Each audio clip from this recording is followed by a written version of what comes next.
हाँ, तो बेटा ऑनलाइन वाले बच्चों आवाज आ रही है मेरी? Can you confirm that? Yes Aniket sir. बेटा। ओके। तो गाइस पहले एक मैं चीज बता दूं, लिमिटेशंस ऑफ हेनरीज लॉ में मैंने बताया था कि Henry's law is valid when pressure is low and I said temperature is low, it should be moderate, neither too high nor too low. समझ में आया जो मैंने बोला? Henry's law is valid at moderate temperature, neither too high nor too low। ठीक है बच्चों, clear है यहां तक? That's good. और गाइस अभी हमने देखा था गैसेस की सॉल्युबिलिटी इन लिक्विड, राइट? ऊपर गैस है तो थोड़ी सी गैस डिसॉल्व भी होगी सॉल्वेंट में, हाँ है ना? If there is a solvent जैसे वाटर है और वाटर के ऊपर गैस है तो some amount of gas will dissolve in water, right guys? Now let us discuss solubility of solid in liquid, solubility of solid in liquid बच्चों। ठीक है गाइस, तो अगर तुम सॉलिड सॉल्यूट ऐड करते हो सॉल्वेंट के अंदर तो तुम्हारा some amount of solute will dissolve, और वो कब तक डिसॉल्व होता रहेगा? जब तक तुम्हारे पास सैचुरेटेड सॉल्यूशन नहीं बन जाता। No more solute can be dissolve at a particular temperature in the liquid. जब ये कंडीशन आ जाती है, when no more solute can be dissolve more into the liquid, then the solution is said to be a saturated solution। समझ में आया नहीं आया बच्चों? क्लियर है यहां तक? गुड। जब सैचुरेटेड सॉल्यूशन बन गया then there is a situation of equilibrium. उस वक्त हम ये नहीं कह सकते कि डिसोल्यूशन बंद हो गया है। Idea is rate of dissolution, जिस रेट से सॉलिड डिसॉल्व हो रहा है लिक्विड में, उसी रेट से जो डिसॉल्व सॉलिड है वो it is coming out of the solution.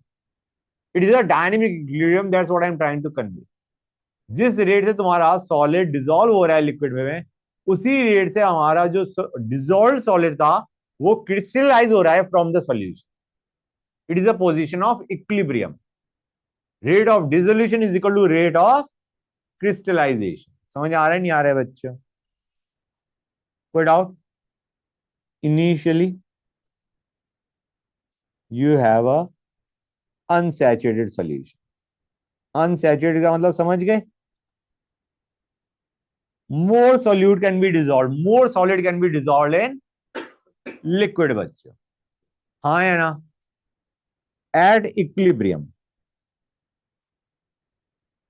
Equilibrium rate of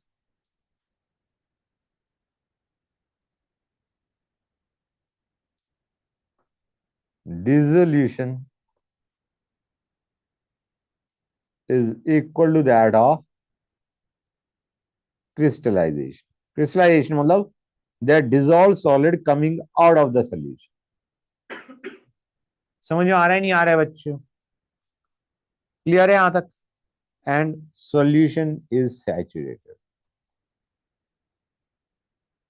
got it or not? हाँ या ना? गुड। अब सैचुरेटेड है solution that is eight a particular temperature. ठीक है, समझ गए? अगर मैं टेम्परेचर बढ़ा देता हूं तो मोर amount of solute can be dissolve in solution. समझ गए? तुम्हें पता भी होगा, याद भी होगा, मैंने बताया था टेम्परेचर बढ़ाने पे solubility of solids in liquids increases, हाँ है ना? तो अगर तुम्हारे पास सपोजिंग ऐसे मान के चलो टेम्परेचर 20 डिग्री सेल्सियस है, इस पे तुमने एक सैचुरेटेड सॉल्यूशन बना दिया। अब तुमने टेम्परेचर को 20 से ले गए 30, तो now the solution is unsaturated because more solute can be dissolve at 30 degree Celsius for the solution to become saturated। Saturated करने के लिए you have to dissolve more solute because you have increase the temperature, temperature बढ़ाने पे solubility increases. जो पहले हमारा saturated था वो अब हमारा क्या बन गया, unsaturated. Now more solute can be dissolve in that same solution so that after some time your saturation occurs। Clear हुआ है नहीं हुआ गाइस? तो सॉल्यूशन सैचुरेटेड का मतलब हो गया, मैं डेफिनेशन लिख देता हूं, सैचुरेटेड का मतलब हो गया no more solute can be dissolve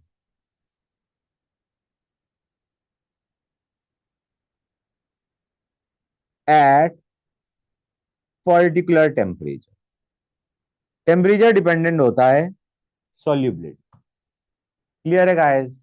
and the maximum amount of solute that can be dissolved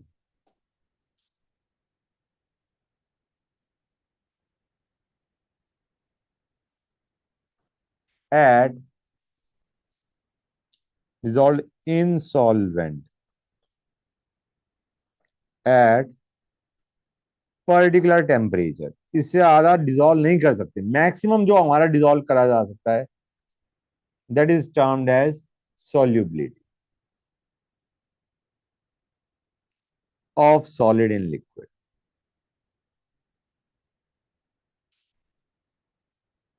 got it guys? Clear है यहां तक बच्चों? हाँ है ना? बोलो गाइस। अब सॉल्युबिलिटी मैंने क्या बताया था, it increases with increase in temperature. Got it guys? That's great. अब आते हैं vapour pressure of liquid solution पे।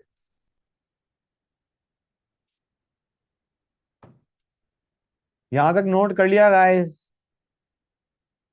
बच्चों बताओ। ओके गाइस, देखो vapour pressure of liquid solution क्या होता है। इट इज सिंपल गाइस, हमने एक लिक्विड लिया, उसके ऊपर मैं मान के चल रहा हूं अभी कोई गैस प्रेजेंट नहीं है फॉर द टाइम बिंग, समझने के हिसाब से बता रहा हूं। हमने लिक्विड लिया, कंटेनर बंद कर दिया। अब क्या होगा guys, some amount of liquid molecules will go into vapor phase, some amount of liquid will go into some amount of liquid will go into vapour phase. Guys समझ आ रहा है नहीं आ रहा है बच्चों? हाँ या ना? और again there will be a equilibrium that will be established after some time T. ठीक है guys?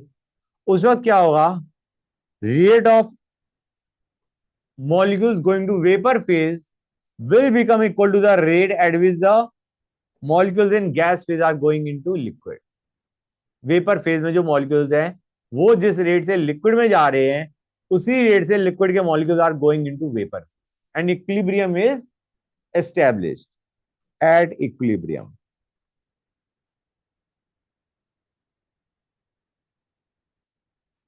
Vapour phase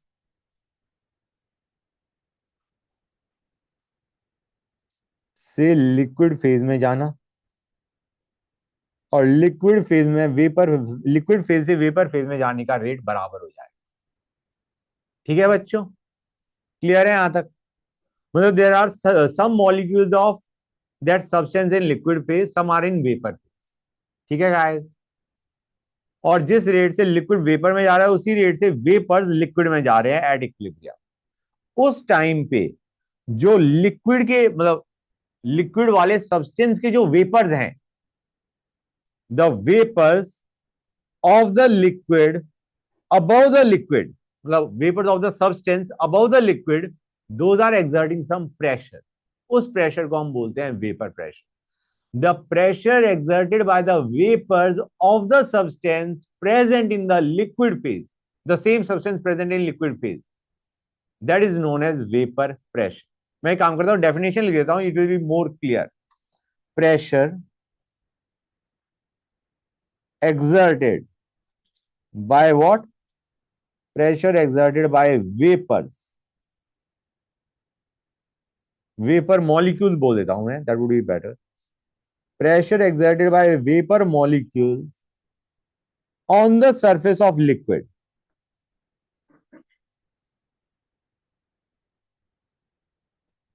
is called vapor pressure.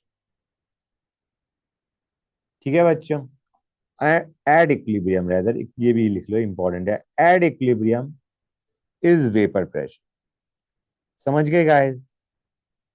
The pressure exerted by vapours above the liquid is vapor pressure. Equilibrium पे होगा ये.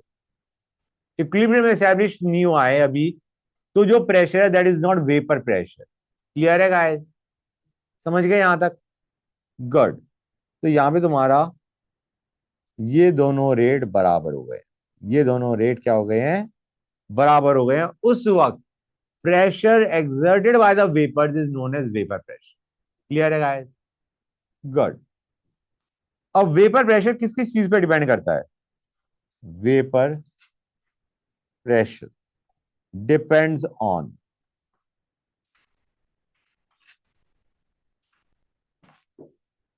पहला temperature.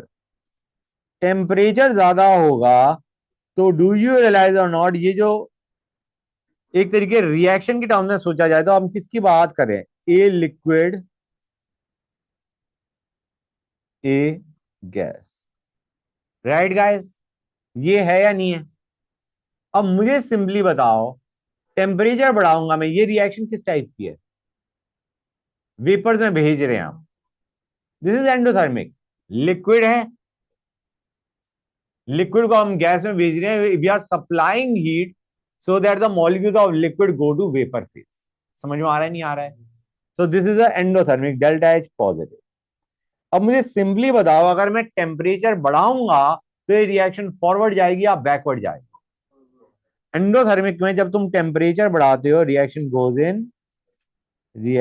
Goes in forward direction. मतलब more amount of liquid will form vapours. तो एक तरीके vapour pressure क्या हो जाएगा? बढ़ेगा. Correct. More vapours are form, more vapours are form. Reaction forward चली गई. और we can say vapour pressure increases. हाँ या ना? टेम्परेचर बढ़ाने पे vapour pressure of liquid increases. ठीक है ना? गुड. दूसरा, nature of liquid. Nature of liquid कैसे? गाइस अगर सिंपल सी बात है, लिक्विड के मॉलिक्यूल्स के, मतलब मॉलिक्यूल्स ऑफ लिक्विड के बीच में अगर अट्रैक्शन ज्यादा है तो उनको वेपर में भेजना आसान होगा या मुश्किल होगा? अगर attractive forces between the molecules is strong, do you think you can easily send it to vapour phase? नहीं भेज सकते. तो आइडिया इज, अगर attractive forces between the molecules, ये इंटरमॉलिक्यूलर फोर्सेस की बात कर रहा हूं, if they are strong in the liquid then the vapor pressure is low. अगर attractive forces कम है, it can easily go to vapor phase. More vapors, vapor pressure high. Clear हुआ है नहीं हुआ बच्चों? तो if weak intermolecular forces between the molecule of liquid,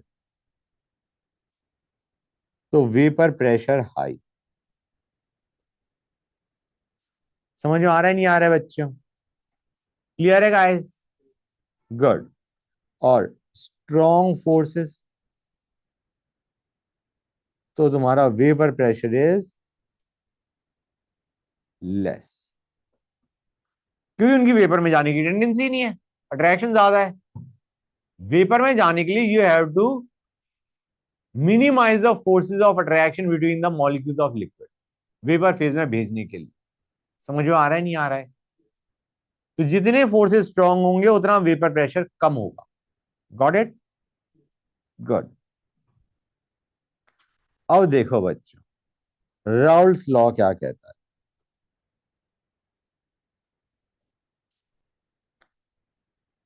Raoult's law हम दो केसेस में लगा सकते हैं। या तो soluble, sorry, one second, non volatile solute इन वोलेटाइल सॉल्वेंट, और दूसरा वोलेटाइल सॉल्यूट इन वोलेटाइल सॉल्वेंट।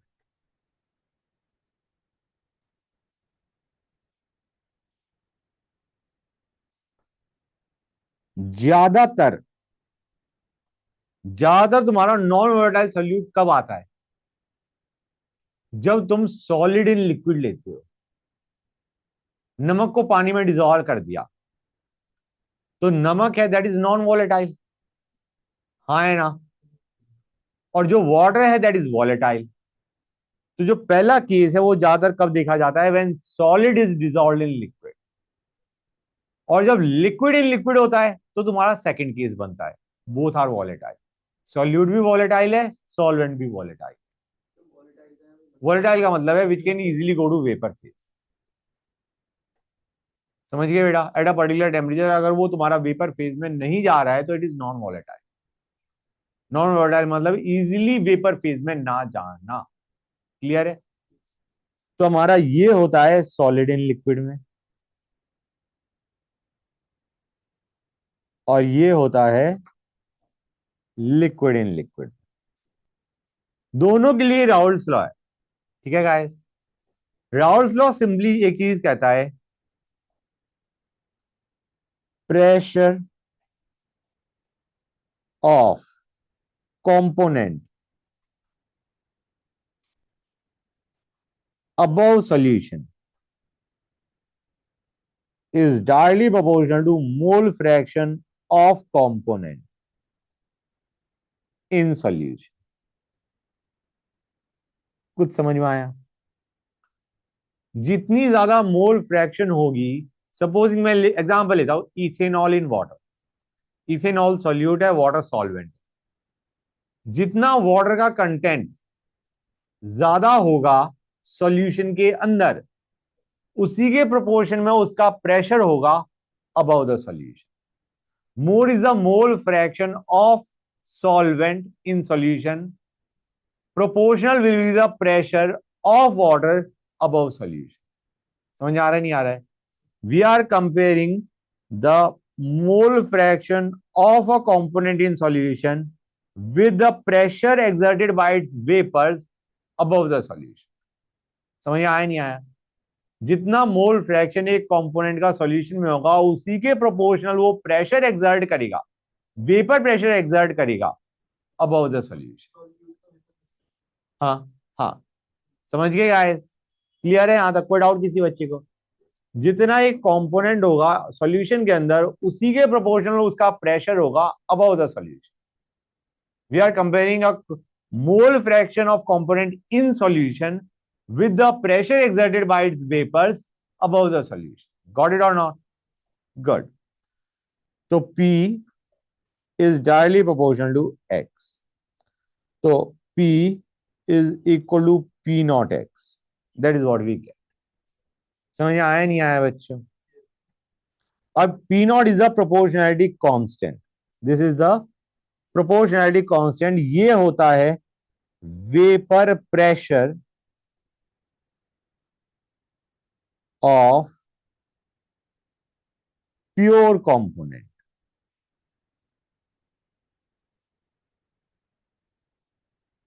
समझ गए? जैसे एग्जांपल लेके समझाता हूं मैं तुम्हें। तुमने प्योर वाटर लिया, कोई सॉल्यूट नहीं डाला, सिर्फ वाटर लिया। ठीक है गाइस? सिर्फ वाटर लिया और तुमने उसे कंटेनर को क्लोज कर दिया। Uh equilibrium will be established between vapours and the liquid. उस वक्त जो तुम्हारा इक्विलिब्रियम एस्टैब्लिश होने पे जो प्रेशर एक्सर्टेड होगा by the water vapour above the liquid, that is P naught water. अगर तुम प्योर सॉल्वेंट ले रहे हो, प्योर सॉल्वेंट ले रही हो, सपोज मैं सॉल्वेंट की बात कर रहा हूं, अभी मैं सॉल्वेंट की बात कर रहा हूं, तुमने सिर्फ यहां पे क्या लिया, प्योर वाटर, क्या लिया, वाटर, नो सॉल्यूशन, सॉल्वेंट, ठीक है गाइस, सिर्फ वाटर लिया, तो अब इक्विलिब्रियम पे जो ये प्रेशर एक्सर्ट करेगा वो होगा पी नॉट वाटर। समझ आ रहा है नहीं आ रहा है बच्चों, क्लियर है यहां तक? अब सपोजिंग तुमने सेकंड केस क्या लिया, तुमने वाटर लिया और उसमें क्या ले लिया, NaCl, नमक डिजोल्व कर दिया, वाटर लिया और उसमें क्या डिजोल्व कर दिया, नमक, NaCl डिजोल्व कर दिया। सॉल्यूशन की बात कर रहा हूं मैं, solution of water and NaCl, clear है बच्चों? तो अब mole fraction of water will not be equal to 1। अभी मोल फ्रैक्शन क्या था, पहले वाले केस में क्या था, देयर वाज ओनली वाटर, हाँ या ना, प्योर वाटर था, तो मोल फ्रैक्शन क्या होता है, मोल्स बाय टोटल मोल, 1 है, हाँ या ना, this is pure, this is pure. तो प्योर वाटर जो वेपर प्रेशर एक्सर्ट कर रहा है उसके आगे हम क्या लगा देते हैं, नॉट, ऊपर जो सर्कल बना रखा है that is not, P naught water, P naught water is the vapour pressure of pure water, got it? समझ गए? समझ में आया नहीं आया?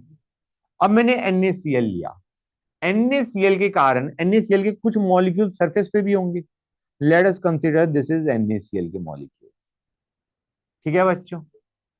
अब यहां पे अगेन वाटर की तो वेपर में जाने की टेंडेंसी है, NaCl की नहीं है, हाँ है ना? अब वाटर के मॉलिक्यूल वेपर फेज में अब भी जाएंगे जैसे पहले जा रहे थे, लेकिन अब उनकी जाने की टेंडेंसी क्या हो जाएगी, कम हो जाएगी। क्यों कम होगी? क्योंकि सरफेस के मॉलिक्यूल्स वेपर में जाते हैं और सरफेस पे सिर्फ वाटर नहीं है, अभी NaCl भी है।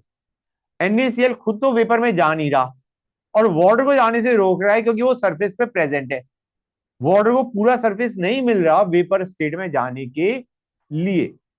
समझ में आया नहीं आया?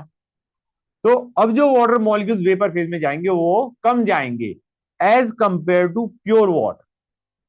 तो ये जो वेपर फेज में जो मॉलिक्यूल्स गए वाटर के वो कम गए, तो जो प्रेशर वो एक्सर्ट करेंगे वो प्रेशर भी कम होगा।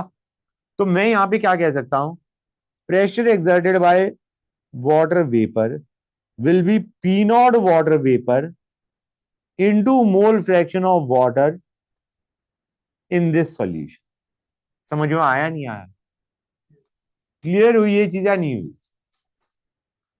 Pressure exerted by water vapors in this scenario is P naught of water vapor into mole fraction of water in solution. समझ में आ रहा है नहीं आ रहा है guys? This is mole fraction of water in solution. तो ये P naught समझ में आया नहीं आया? P naught is the vapor pressure of pure component and mole fraction of that component in liquid से जब तुम मल्टीप्लाई कर दोगे that will give us the vapor pressure of that component above the liquid solution. कुछ clear हो रहा है नहीं हो रहा है जो मैं बोल रहा हूँ? फोक, हाँ बोलो। NaCl, हाँ, नहीं नॉन सोल्यूबल नहीं, soluble which will dissolve in water. अगर नॉन सोल्यूबल तुम डाल दोगे तो वो तो नीचे पड़ा रह जाएगा, नीचे पड़ा रह गया तो you will have only pure water. We need something which will dissolve in water and which will also be present at the surface of water. अगर कोई जमीन में पड़ा है प्रेसिपिटेट की फॉर्म में, तो that is as good as saying you have got pure water. समझ आ रहा है नहीं आ रहा है? अगर तुमने कुछ ऐसा सब्सटेंस डाल दिया जो प्रेसिपिटेट हो गया, तो you can consider this scenario just, ये यही सिनेरियो है, कुछ अलग नहीं है। प्योर वाटर पड़ा है, वाटर के अंदर तुम्हारा सॉल्यूट नहीं है, सॉल्यूट तो जमीन में पड़ा है नीचे बीकर पे। तो हाँ, ऑयल वाला केस अभी बाद में डिस्कस करेंगे, याद दिला देना। ऑयल में, oil in water is different case, क्योंकि ऑयल और वाटर दो अलग अलग लेयर बना देंगे, इट विल नॉट डिसॉल्व। दोनों ही लिक्विड है, दोनों ही वेपर फेज में जा सकते हैं, but they are not miscible, they are immiscible liquid, they are not miscible with each other. समझ आया नहीं आया? Just remind me after some time कि सर ये चीज बतानी है, I might forget, you just remind me immiscible liquids में क्या फर्क पड़ता है।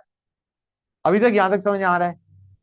अभी ये तो मैंने जो सेकंड केस लिया था that was non volatile solute in volatile solvent. समझ में आ रहा है नहीं आ रहा है? गुड। अब इसमें तुम एक चीज समझ पा रहे हो या नहीं समझ पा रहे हो कि जो वेपर प्रेशर है उस कंपोनेंट का, जैसे मैं एग्जांपल लेता हूं, एक और एग्जांपल लेता हूं, CH3OH इन वाटर।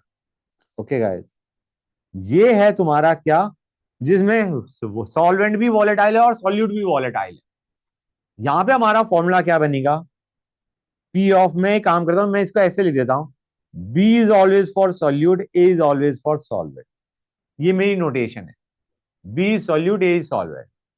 ठीक है गाइस, अब ये दोनों ही वॉलेटाइल है। ठीक है, सॉल्यूट भी वेपर फेज में जा रहा है, सॉल्वेंट भी वेपर फेज में जा रहा है।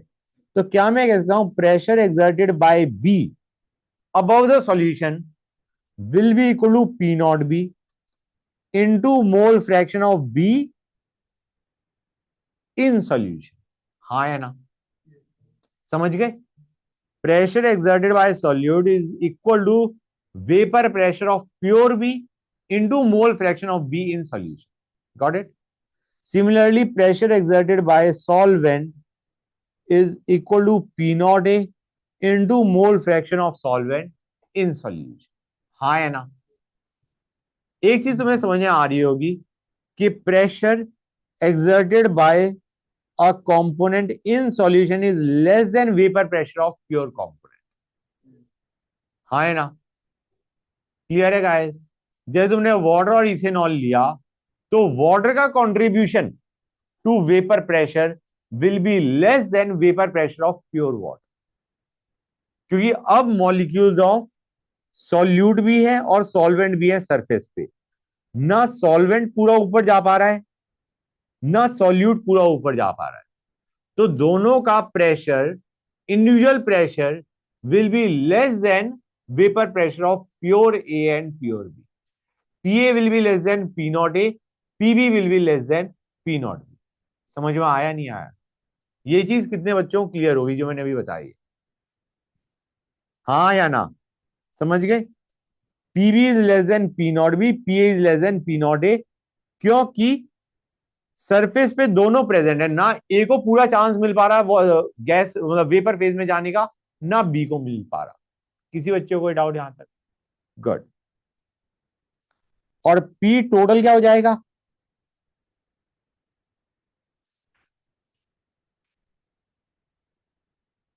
समझ में आ रहा है नहीं आ रहा है बच्चों? ये हो जाएगा, this will be P total guys. हाँ या ना? समझ गए? हर कोई समझ गया? This is the total vapour pressure, total pressure exerted by the vapours of solute and solvent above solution। clear है? This is the pressure exerted by the vapors of both solute and solvent, the net pressure exerted by the vapors of solute and solvent above the solution। This is PT। got it? अब यहां पे एक चीज और आती है, यहां पे एक्स और एक्स भी क्या था, repeat tell me. Mole fraction of solute and solvent in solution. Vapour phase में इनकी मोल फ्रैक्शन क्या होगी, बताना मुझे जरा। What will be the mole fraction of A and B in vapor phase? नहीं सुनो, ये क्या था, this was pressure exerted by A, right? हाँ या ना? This was what, pressure exerted by B. तुम्हें Dalton law of partial pressure याद है? Mole fraction of A in vapour phase is what, pressure exerted by A by pressure total. याद आ रहा है नहीं याद आ रहा है बच्चे? क्लियर है यहां तक? तुमने डाल्टन लॉ को ऐसे पढ़ा है, pressure exerted by A is pressure total into mole fraction of A in vapour. तुमने ऐसे पढ़ा है डाल्टन लॉ को, मैंने उसी को ऐसे लिखा है, no difference. Pressure of a component is equal to total pressure into mole fraction of component in vapour. हाँ या ना? समझ गए? क्लियर हुई ये चीज या नहीं हुई? हर एक को क्लियर है ये चीज? किसी को कोई doubt? Good. Similarly what will be the mole fraction of B in vapour phase? It will be pressure exerted by B by pressure total. हाँ या ना, ये बता दो मुझे। क्लियर है हर एक बच्चे को? That's good. XA XB are the mole fraction of A and B in liquid phase, and YB are the mole fraction of A and B in vapor. Got it? Standard notation. Fine. कई बार इसे हम ऐसे भी लिख देते हैं XAV, V indicating vapour phase guys. समझ में आया नहीं आया? हाँ है ना? That's good. तो मैंने तुम्हें बता दिया कि how to calculate the total pressure and mole fraction of A and B in vapor phase if you are given mole fraction of A and B in liquid phase। मैं एक काम करता हूँ, एग्जांपल लेता हूँ, क्वेश्चन में clarity आएगी। Hold on a sec guys, कि क्वेश्चन किस तरीके से आते हैं, it will be much more clear. 1 second guys, just give me 1 second। हमें P नॉट ऑफ इथेनॉल दे रखा है एज 80। अपनी तरफ से वैल्यूज ले रहा हूं guys, might be true, might not be true. Okay, we are given ethanol is 30% by mass in solution. Solution means liquid solution, guys, obviously. ठीक है ना? Find pressure total above solution and mole fraction of A and B या composition of ethanol and water in vapor phase।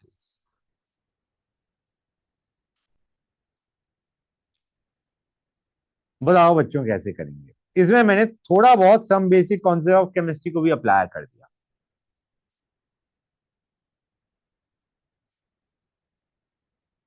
बताओ guys.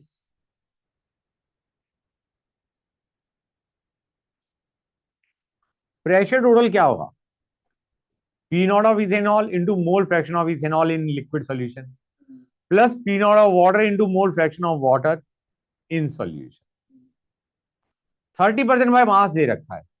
30% by mass से mole fraction निकालना is the tougher part. समझ गए? 30% by mass दे रखा है ethanol, उससे मोल फ्रैक्शन निकालना is the tough part over here, not applying the formula. PD क्या होता है? पी नॉट ऑफ वाटर कितना है guys? 110। What is mole fraction of water in liquid phase? बताना बच्चों जरा। अगर 30% इथेनॉल है, मैं हमेशा क्या कहता हूं, परसेंटेज को स्टेटमेंट की फॉर्म में लिखो। 100 ग्राम सोल्यूशन में 30 ग्राम क्या है? इथेनॉल। तो हमारा what will B mass of water? 70/18 divided by 70/18 plus 30 bye molecular mass of ethanol कितना होता है? मैं एक काम करता हूं, मैं भी इतनी मेहनत नहीं कर रहा, मैं इसे कर रहा हूं MA/MA/MB। B is your solute guys, ज्यादा नहीं याद है, मैंने नोटेशन वही रखी थी। प्लस प्लस क्या करोगे बच्चों? 80 into 30/MB bye 70/MA plus 30/MB।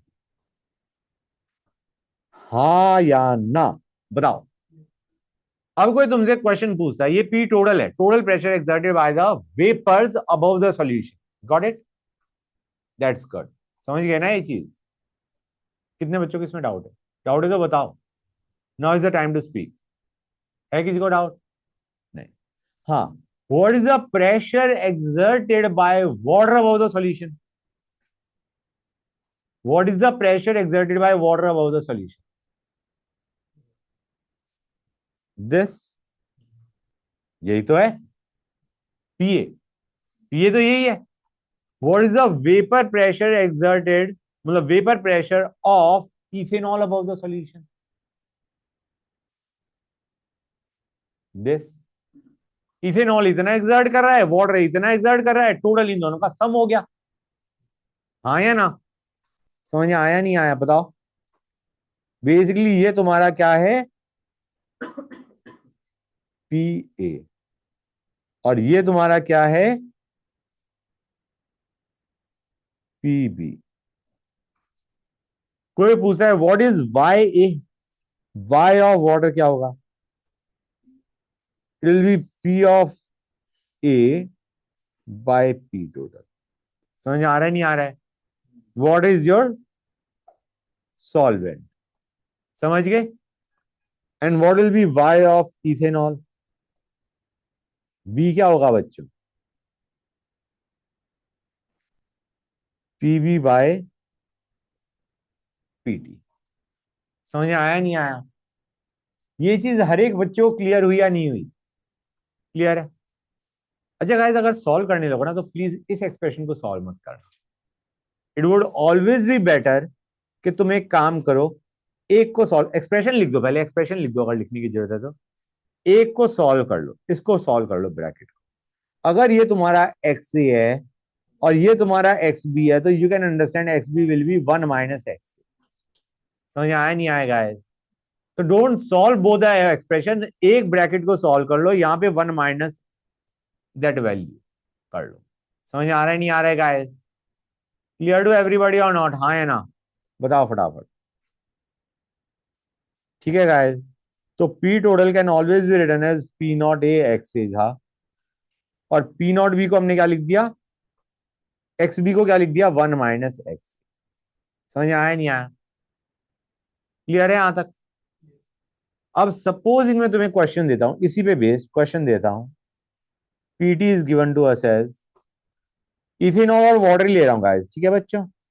मैं कह रहा हूं इट इज, मतलब वैल्यूज सेम नहीं लिया, बस ये कॉमन लिया है मैंने, इथेनॉल और वाटर लिया है।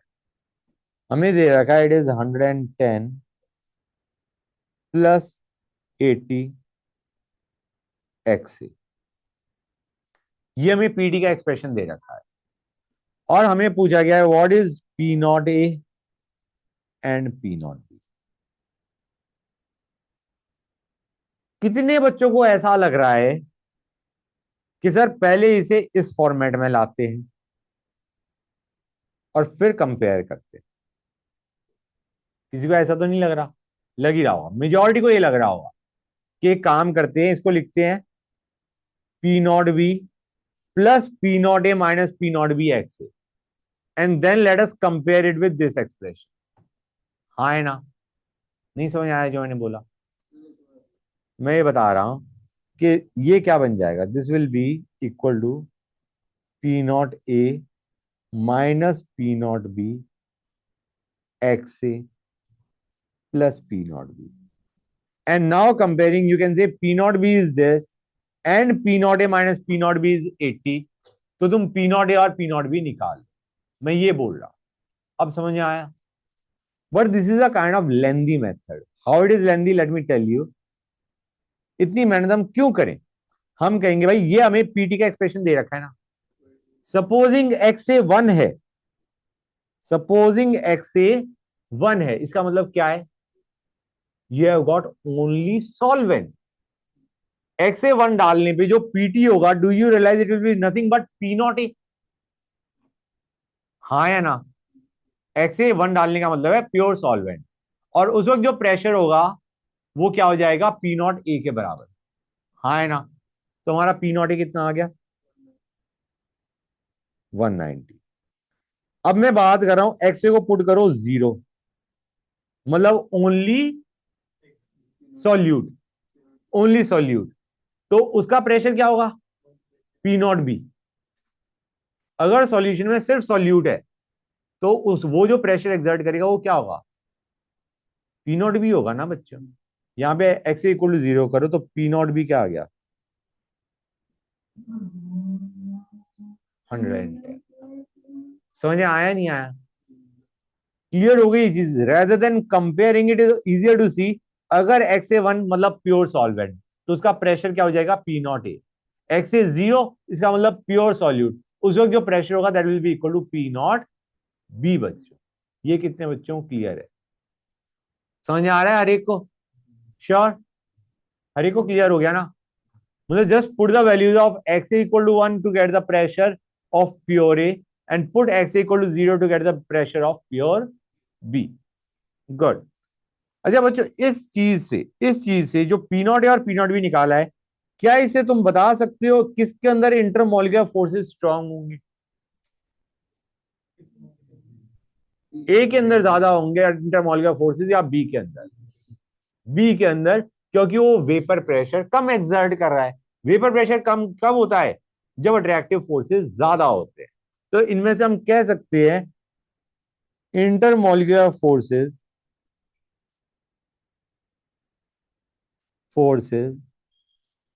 इन B are stronger than A. तो इसी को मैं एक और तरीके से बोल सकता हूं, किसको बॉयल करने के लिए जो बॉइलिंग पॉइंट है, किसका बॉइलिंग पॉइंट हाई हो? बी का। Correct, boiling point of B will be high, क्योंकि उसमें इंटरमॉलिक्यूलर फोर्सेस ज्यादा हैं। तो बॉइलिंग का मतलब होता है इंटरमॉलिक्यूलर फोर्सेस को एक लेवल से ज्यादा डिक्रीज कर देना, so that it is going to vapour phase. तो बॉइलिंग पॉइंट किसका ज्यादा होगा? B is greater than boiling point of A. भाई कुछ क्लैरिटी आ रही है नहीं आ रही है, ये बताओ मुझे। समझ गए गाइस? कोई डाउट किसी बच्चे को? गुड। तो एक चीज बताओ, अगर हम सॉल्वेंट में सॉल्यूट ऐड कर रहे हैं और सॉल्यूट और सॉल्वेंट दोनों वोलेटाइल है, कैन यू से कि प्रेशर टोटल इंक्रीज होगा या डिक्रीज होगा? यू हैव अ सॉल्वेंट, उसमें तुम सॉल्यूट ऐड कर रहे हो। आई एम ट्राइंग टू सी कि अब तुम्हारा वेपर प्रेशर ऑफ सॉल्यूशन बढ़ेगा या घटेगा। इट डिपेंड्स कि तुम्हारा सॉल्यूट सॉल्वेंट से ज्यादा वोलेटाइल है या कम वोलेटाइल। मैं इंडिविजुअल प्रेशर की बात नहीं कर रहा, I am talking about total pressure. Total pressure बढ़ेगा या घटेगा, दैट डिपेंड्स कि जो तुम ऐड कर रहे हो वो ज्यादा वॉलेटाइल है या वो ज्यादा वॉलेटाइल था जो ऑलरेडी प्रेजेंट था। सपोजिंग तुम B is added to A and we are given B is more volatile, तो पी टोटल क्या हो जाएगा बच्चों? P total will increase. और अगर बी हमारा लेस वॉलेटाइल है ए से, तो पी टोटल विल डिक्रीज। समझ में आ रहा है नहीं आ रहा है? हम पीटी की बात करें, ऑब्वियसली बात है जब बी और ए को मिक्स करोगे तो इनका जो इंडिविजुअल प्रेशर है, इंडिविजुअल वेपर प्रेशर है, that will be less than P not A and P not B. लेकिन हम उसकी बात नहीं करें, we are talking about P total. P total बढ़ेगा या घटेगा, दैट डिपेंड्स कि हमारा जो चीज ऐड कर रहे हो वो ज्यादा वॉलेटाइल है या कम वॉलेटाइल। ये ऑब्वियस है कि PB will be less than P not B, PA will be less than P not A, but we are comparing the term P A plus PB. समझ आ रहा है नहीं आ रहा है बच्चों? पीए पी नॉट ए से कम होगा, पीबी पी नॉट बी से कम होगा, लेकिन पीटी डिपेंड्स कि पीटी बढ़ेगा या घटेगा जब तुम सॉल्यूट ऐड कर रहे हो सॉल्वेंट में। हाँ है ना? समझ गए ना गाइस? गुड। अब आते हैं non volatile solute. Solute in volatile solvent. बेटा इसमें ट्राई टू अंडरस्टैंड, तुम्हारे पास सॉल्यूट भी है सॉल्वेंट भी है, लेकिन सॉल्यूट नॉन वॉलेटाइल है। तो डू यू रियलाइज और not, P A is your solvent, P A will be equal to P not A x A. मतलब वेपर प्रेशर ऑफ सॉल्वेंट कम हो चुका है, पी नॉट ए से पी ए हो चुका है। And what about pressure exerted by solute? It will be zero, क्योंकि solute is non volatile. In P not B x B में से कौन सी चीज जीरो बना रही है इसे? पी नॉट बी जीरो बना रहा है, X B is not zero. कुछ सॉल्यूट प्रेजेंट है सॉल्यूशन में, ये जीरो क्यों हो रहा है? Because P not B is zero, vapour pressure of pure B is zero. समझ में आया नहीं आया? तो यहां पे पी टोटल क्या बन जाएगा guys? It will be simply P not A x A.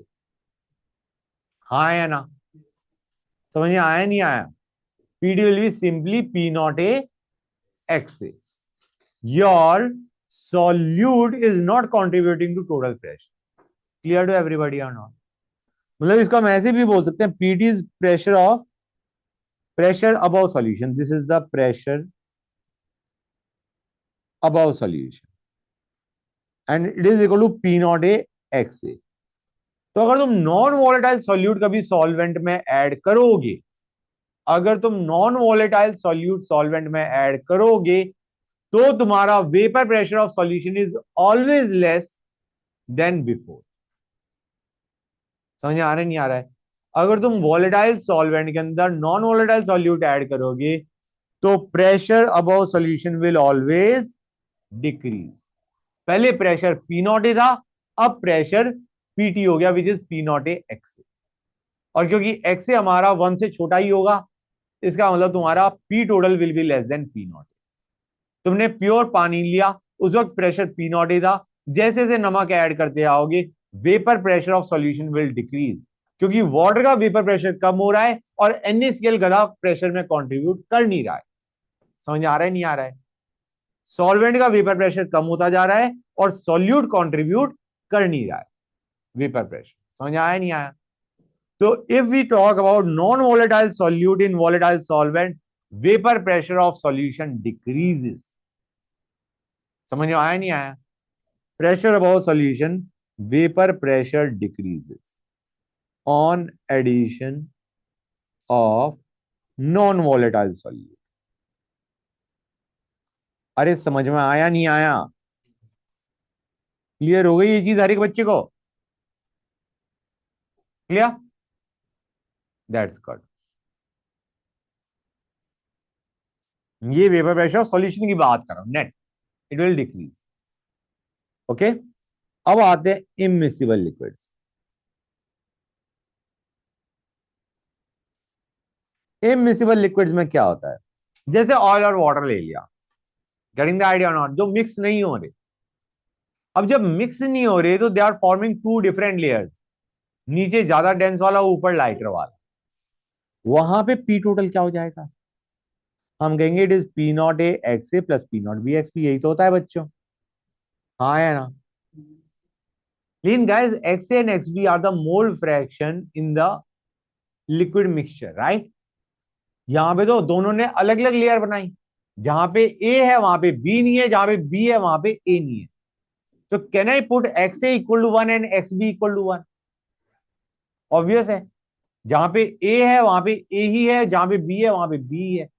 तो यहां पे X A and x B are one, both are one. तो P total is simply P not A plus P not B. Is that clear और not? हाँ है ना? P total ये बन जाएगा। Got it? थोड़ा स्क्रॉल कर देना। ऊपर स्क्रॉल कर दूं? ये से थोड़ा सा छूट गया था। श्योर। ठीक है यस। गाइस, क्लियर है यहां तक? तो एक और चीज बच्चों, ऑल राइट, तो हो गया सर। हो गया, ठीक, फाइन। तो लेकिन प्रेशर तो केवल सरफेस पे जो होता है वो करना है। हाँ नहीं, मतलब ये दोनों करेंगे, दोनों का वेपर में जाएंगे, बोथ आर वोलेटाइल। ठीक है, बोथ जाएंगे, फैक्ट रिमेंबर, ऐसे मान। क्लियर है यहां तक? कोई डाउट? और व्हाट विल बी मोल, ये तो जो सॉल्यूशन है उसमें तो दो सेपरेट लेयर बना के बैठे थे। What about mole fraction of A in vapour phase? क्या आएगा बच्चे? प्रेशर एक्सर्टेड बाय, मतलब हम क्या कहते हैं, P A by P total. P A यहां पे क्या है? पी नॉट ए, और by P total which is P not A plus P not B. समझ में आया नहीं आया बच्चों? And similarly what will be Y B? It will be P not B by P total. I hope this is clear to both of, मतलब both the expressions are clear to all of you. Clear है यहां तक? समझ गए guys? That's good, great, okay, fine. अच्छा, एक चीज और आते हैं बच्चों, मैंने तुम्हें बताया था बॉइलिंग, ये नहीं बताया होगा शायद, मैं अब बता रहा हूं। बॉइलिंग पॉइंट तब अचीव होता है जब अंदर का vapour pressure becomes equal to atmospheric pressure. समझ में आया? जब अंदर का वेपर प्रेशर एटमॉस्फेरिक प्रेशर के बराबर हो जाता है, वी से बॉइलिंग स्टार्ट्स। जैसे एग्जांपल लेके समझाता हूं, सिंपल एग्जांपल। तुमने वाटर लिया, ओके, तुमने यहां पे वाटर लिया और लिड से बंद कर दिया। बाहर प्रेशर क्या है लिड के? Atmospheric pressure. अंदर यहां पे इक्विलिब्रियम एस्टेब्लिश होगा, हाँ है ना? मान के चलो ये P ATM was 1 ATM and P inside was 0.8 ATM at temperature 35 degree Celsius. Example लेके चल रहा हूं, ठीक है गाइस? क्लियर है यहां तक? अब हम टेम्परेचर बढ़ाना शुरू करेंगे। बढ़ाते बढ़ाते जैसे ही टेम्परेचर बढ़ाएंगे अंदर का प्रेशर बढ़ना शुरू होगा। ऑब्वियस है, टेम्परेचर बढ़ाओगे पी बढ़ेगा। अगर मैं कहता हूं 100 डिग्री सेल्सियस पे अंदर का वेपर, अंदर का जो प्रेशर है वो 1 एटीएम पहुंच गया, तो boiling will start, boiling of solution will start. समझ में आया नहीं आया जो मैंने बोला है? Clear to everybody? That's good. मतलब हम चाहते हैं बेसिकली अंदर का प्रेशर और बाहर का प्रेशर बराबर हो जाए, क्योंकि एक तरीके अंदर का और बाहर का बराबर है तो एक तरीके लिड उठना शुरू हो जाएगा। लिड उठने की कंडीशन सेटिस्फाई होगी, अंदर का प्रेशर बाहर का प्रेशर बराबर, तो तुम्हारा एक तरीके लिड उठ सक जाएगा। उसके बाद अगर तुम और टेम्परेचर बढ़ाते हो तो अंदर का प्रेशर बढ़ जाएगा, बाहर का कम रह जाएगा, लिड उठ जाएगा, राइट? तो ऐसे समझो लिड का उठना इंडिकेट्स बॉइलिंग। समझ गए गाइस? गुड। तो अब मैं तुम्हें क्या बता रहा हूं उस पर ध्यान दो। अगर हम नॉन वोलेटाइल सॉल्यूट लेते हैं सॉल्वेंट के अंदर, प्योर वाटर का टेम्परेचर कितना था boiling? T not boiling, not मतलब प्योर सॉल्वेंट का। वाटर लेके चल रहा हूं, it was 100 degree Celsius, okay. अब मैंने उसमें डाल दिया नॉन वोलेटाइल सॉल्यूट। अब वो प्रेशर कितना हो चुका है? कम हो जाएगा। Pressure of solution will be less than vapour pressure of pure solvent. समझ आ रहा है नहीं आ रहा है? ऐसे समझो पहले हमें 100 डिग्री सेल्सियस पे वाटर का vapour pressure was equal to 1 ATM, right? अब तुमने 100 डिग्री सेल्सियस पे अगर लिया तो vapour pressure of solution 1 ATM होगा या उससे कम होगा? कम हो जाएगा। मैंने बताया था कि जब भी तुम नॉन वोलेटाइल सॉल्यूट डालते हो vapour pressure decreases, vapour pressure of solution is less than that of pure solvent. समझ गए? और हमें इस प्रेशर को बढ़ा बढ़ा के कितना बनाना होता है? 1 ATM for the boiling to start. Clear है यहां तक? तो डू यू रियलाइज और नॉट, यहां पे अब 100 डिग्री सेल्सियस पे सॉल्यूशन बॉयल नहीं होगा। क्लियर है यहां तक? अब तुम्हें टेम्परेचर को 100 से ऊपर लेके जाना पड़ेगा टू मेक इट बॉयल। समझ आ रहा है नहीं आ रहा है? तो जब भी तुम नॉन वोलेटाइल सॉल्यूट ऐड करोगे boiling point of solution increases. Clear to everybody और नॉट? ये नॉन वोलेटाइल सॉल्यूट के लिए बता रहा हूं मैं। समझ में आ रहा है नहीं आ रहा है? ऐसे समझो, मैं एग्जांपल को कर्व के थ्रू समझाता हूं, बेटर रहेगा, इट विल बी बेटर। ये हमारा कर्व है, ये कर्व आगे भी आएगा, फिर से समझाऊंगा तो टेंशन मत लेना। प्रेशर टोटल क्या होता है? पी नॉट ए एक्स, यही होता है नॉन वोलेटाइल सॉल्यूट के केस में। इसको अगर मैं ऐसे करूं, यहां पे एक्स ए 0 है, यहां पे एक्स ए 1, तो ये, और यहां पे प्रेशर लिया, ये वाई हो गया, ये हमारा एक्स हो गया, x axis. The curve goes something like this, the curve goes something like this. यहां पे हम कह रहे हैं प्योर सॉल्यूट था, प्योर सॉल्यूट होगा तो प्रेशर क्या होगा? नॉन वोलेटाइल सॉल्यूट अगर हम ले रहे हैं और मैं कह रहा हूं यहां पे प्योर सॉल्यूट है, प्रेशर 0 होगा, हाँ है ना? और अगर हम कहते हैं प्योर सॉल्वेंट है तो यहां पे प्रेशर क्या आ जाएगा? P not a. So this length is P not a. समझ आ रहा है नहीं आ रहा है? ये आ गया हमारा पी नॉट ए बच्चों, क्लियर है यहां तक। और अगर तुम्हारे पास सॉल्यूट और सॉल्वेंट दोनों है, मतलब x A is between 0 and 1, right, तो तुम्हारा प्रेशर कहीं ना कहीं यहां पे होगा, इस वैल्यू में कोई भी हो सकता है, डिपेंडिंग अपॉन कितना सॉल्यूट है कितना सॉल्वेंट। समझ गए। हम चाह रहे हैं कि प्रेशर बढ़ा बढ़ा के हम क्या कर दें, 1 atm कर दें। जैसे ही तुम प्रेशर बढ़ा बढ़ा के 1 atm कर दोगे, बॉइलिंग विल स्टार्ट, राइट। ये हमारा 1 atm मान के चल रहा हूं, ये हमारा क्या है, 1 atm। तो अगर प्योर सॉल्वेंट होगा तुम्हें उसका टेम्परेचर इतना बढ़ाना पड़ेगा such that this P not A becomes equal to बढ़ बढ़ के 1 atm। हाँ या ना। हम चाह रहे हैं कि पी नॉट ए 1 atm पहुंच जाए, तो that pure solvent will start boiling, right. मतलब प्योर सॉल्वेंट को अगर तुम्हें बॉयल करना है तो तुम्हें इतना टेम्परेचर बढ़ाना पड़ेगा कि तुम्हारा पी नॉट ए बढ़ के क्या पहुंच जाए, 1 atm, राइट। समझ में आ रहा है। लेकिन अगर तुम्हारे पास सॉल्यूशन है जहां पे प्रेशर कितना है, इतना, यहां पे तुम्हें टेम्परेचर इतना बढ़ाना पड़ेगा कि ये यहां से पहुंच के यहां तक आ जाए, 1 atm। तो do you realise here you will have to supply more heat, या you will have to raise it to a higher temperature so that it becomes equal to 1 atm। हाँ या ना। यहां पे तुम्हें ज्यादा टेम्परेचर रेज करना पड़ेगा to make the solution boil. Is that clear to everybody और नॉट। हर कोई समझ गया ना ये चीज, कि अगर तुम non volatile solute in solvent ले रहे हो तो तुम्हारा vapour pressure of solution is less than that of pure solvent, and your boiling point of solution is more than that of pure solvent. Clear है गाइस। यहां पे boiling point of solution देख लो guys, 1 second. Here boiling point of solution is greater than boiling point of pure solvent। हाँ या ना, clear है यहां तक, गुड। अब आते हैं वोलेटाइल सॉल्यूट इन वोलेटाइल सॉल्वेंट। यार उस पर डिपेंड करता है। अगर पीटी तुम्हारा greater than P not a हो गया, जब तुमने सॉल्यूट डाला सॉल्वेंट के अंदर, अगर तुम्हारा पीटी बढ़ गया, प्रेशर टोटल बढ़ गया, पी नॉट बी ए से ज्यादा हो गया पीटी, तो बॉइलिंग पॉइंट सॉल्यूशन का क्या हो जाएगा, कम हो जाएगा। Try to understand guys. हमें क्या करना है, हमें तो प्रेशर को, जो टोटल प्रेशर है अंदर का, उसको बढ़ा के 1 atm करना है।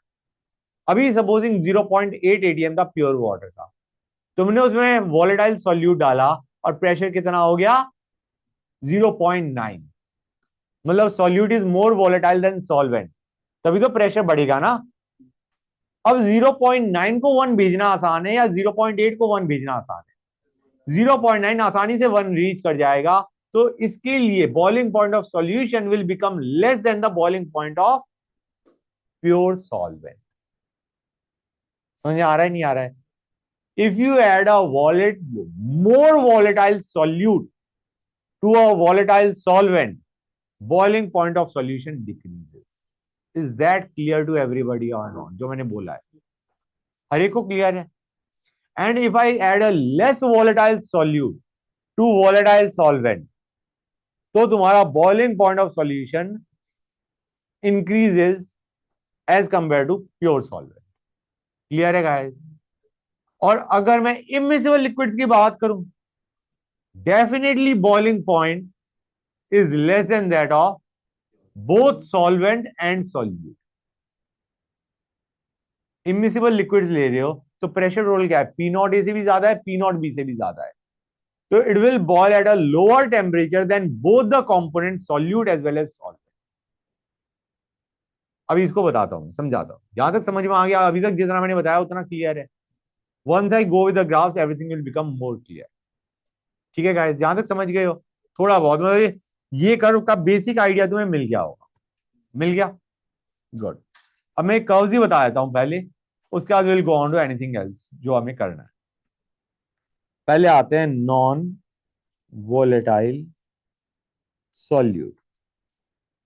इस कर्व को मैं समझा रहा हूं in volatile solute. Okay guys, PT की बात करूंगा मैं हमेशा, हमें पता है PT is equal to P not A X, right guys?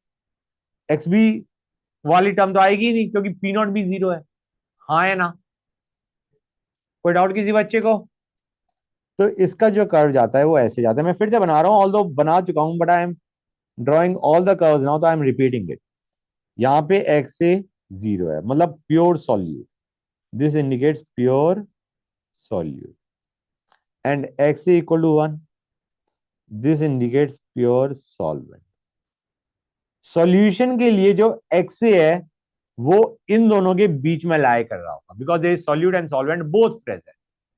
हाँ है ना? समझ गए? अच्छा, यहाँ पे जो x A equal to zero लिखा है, I could have also written x B equal to one, and here I could have written x B equal to zero. Clear है गाइस? अगर प्योर सॉल्वेंट है तो प्रेशर कितना होगा? P not A. Pure solute है तो pressure क्या होगा? जीरो। और this is the straight line, P T equal to P not A x ए।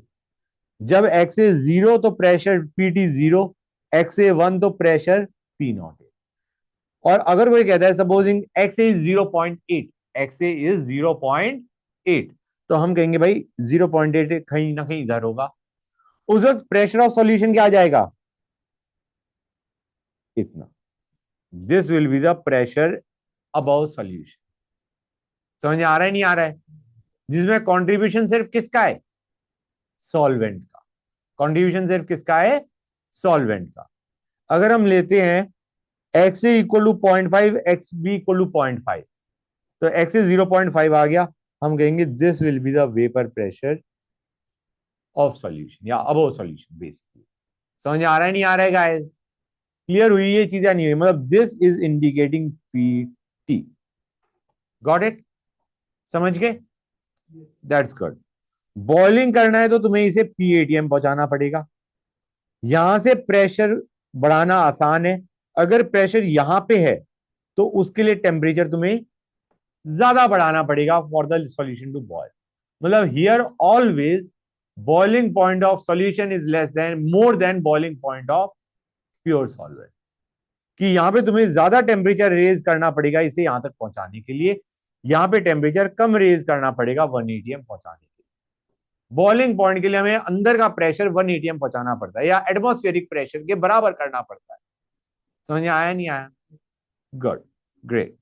अब आते हैं when solute is volatile, solvent is volatile. Volatile solute and solvent.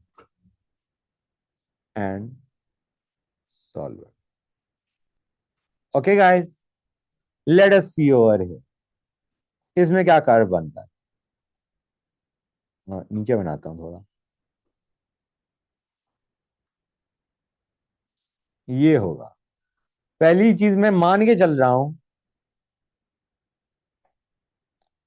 कि solvent is more volatile. I am assuming that for the time. Okay guys, solvent more volatile. तो अगर pure solvent है pressure क्या होगा? P not A. और pure solute है तो pressure क्या होगा? पी नॉट बी होगा। हाँ है ना? पी नॉट बी होगा नहीं होगा? प्योर सॉल्यूट है तो ये प्रेशर होगा। Got it guys? कोई डाउट किसी बच्चे का? नहीं। And this line indicates pressure total. ये समझ आ रहा है ए ज्यादा वोलेटाइल क्यों है? क्योंकि पी नॉट ए ज्यादा लिया है मैंने, पी नॉट बी कम लिया है। So A is the more volatile of the to.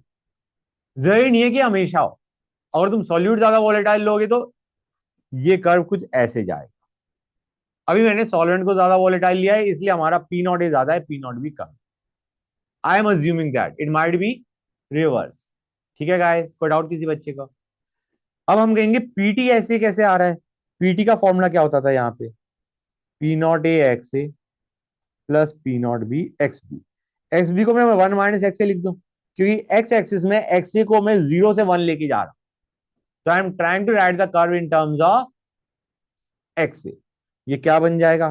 This will be P not B plus P not A minus P not B x B, X A sorry. Clear है यहां तक? तो तुम देख सकते हो ये हमारा क्या बन गया, this is your y intercept, this is your slope. Got it or not? हाँ है ना? ये हमारी वाई इंटरसेप्ट होगी, और इसकी जो स्लोप है, इस लाइन की जो स्लोप है वो क्या हो गया, P not A minus P not B. समझ आ रहा है नहीं आ रहा है गाइस? गुड। तो ये पीटी है। अगर हम एक्स से 0.8 लेते हैं तो एक्स भी क्या हो जाएगा, 0.2, और उस वक्त प्रेशर टोटल कितना होगा, इतना। अगर मैं एक्स से 0.2 लेता हूं, एक्स भी 0.8 लेता हूं, ये तो ये हो गया ना बच्चों, this is 1 second, this is x B equal to 1, this is x B equal to 0।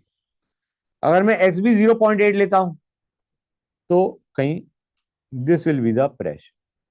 समझ आ रहा है नहीं आ रहा है गाइस? क्लियर टू एवरीबॉडी और नॉट? गुड।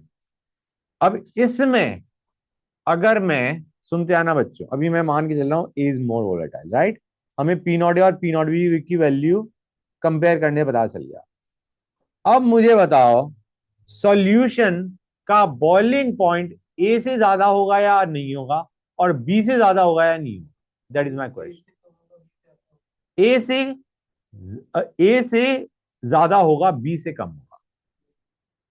अगर तुम कोई भी सॉल्यूशन को देखो, ये पॉइंट ले लिया मैंने, ये पॉइंट ले लिया, ठीक है गाइस? सॉल्यूशन में एक्स ए भी 0.5 है, एक्स बी भी 0.5 है, मतलब वेपर प्रेशर ऑफ सॉल्यूशन क्या है, ये ए को वेपराइज करने के लिए, मतलब ये पी नॉट ए मान लो, ये क्या मान लो तुम, 1 सेकेंड, 1 सेकेंड गाइस, इसको मानो पी एटीएम। ए को वेपराइज करना सबसे आसान है, तो इसका बॉइलिंग पॉइंट क्या होगा, लोएस्ट। सॉल्यूशन का उससे ज्यादा होगा, और बी का सबसे ज्यादा होगा। तो यहां पे boiling point of solution lies between that of pure components.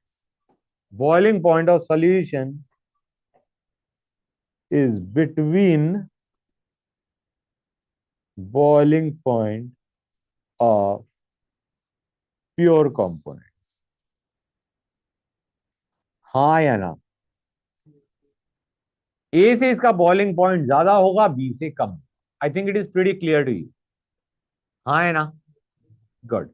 B ज्यादा वॉलेटाइल होता तो तुम उसी हिसाब से देख लेते। Still I mean lying between A and B, लेकिन जो, हाँ, बी से उसका मतलब तुम निकाल सकते इसे, right? I don't think I have to tell you any more. Okay fine. अब आते हैं इमिसिबल लिक्विड्स। इसमें do you realise not, PT क्या था हमारा, P not A plus P not B. मतलब यहां पे इसका वेपर प्रेशर ए से भी ज्यादा है, बी से भी ज्यादा है, कहीं यहां पे है। समझ आ रहा है नहीं आ रहा है बच्चों? तो ऑब्वियस सी बात है, it will be more volatile than both the components. समझ आ रहा है नहीं आ रहा है बच्चों? इमिसिबल लिक्विड का अगर सॉल्यूशन बना रहे हो, it is more volatile than both the individual components. समझ आ रहा है नहीं आ रहा है? उसका प्रेशर पी नॉट ए से भी ज्यादा है, पी नॉट बी से भी ज्यादा है, तो it is more volatile than both of them. Clear to everybody और नॉट? गुड। दिमाग खाली हो गया बताते बताते। समझ गए गाइस? अच्छा एक और चीज बच्चों, ये जो हमने कर्व बनाया पी नॉट ए से पी नॉट बी, इसमें दो लाइंस और बना रहा हूं मैं। ये क्या बता रहा है, this is telling us P A, ये पी ए बता रहा है। पी ए क्या होता था, P not A x A. जब एक्स ए जीरो तो उसका एक आप वेपर प्रेशर जीरो, और यहां पे क्या है, पी नॉट है, अदर साइड में पी नॉट है। क्लियर है guys? This is telling us P A. And what about this one, ये हमारा पीवी बता रहा है। समझ में आया नहीं आया बच्चों? क्लियर टू एवरीबॉडी और not? This was PV and this is P A. Got it or not? अब एक चीज और बताओ बच्चों, ये जो हमारा पीटी है, पीटी को क्या मैं लिख सकता हूं, जैसे सपोजिंग ये मोल फ्रैक्शन है, ये मोल फ्रैक्शन है, तो जो पीटी आ रहा है वो पीबी और पीए का सम है, जो किसके बराबर आ गया, इस पॉइंट के बराबर। मतलब ये जो मैंने दो डंडियां बनाई है, ये ग्रीन, इन दोनों का सम करोगे तो it will be equal to this guy. कि पी टोटल क्या होता है, पीए प्लस पीवी तो होता है। मतलब यहां पे ये जो मैंने बनाया है ये पॉइंट, यहां पे PB is P not B x B, this PB is P not B x B, this PA is P not A x A, और जब इन दोनों को ऐड करोगे you will get PT which is P not A x A plus P not B x B.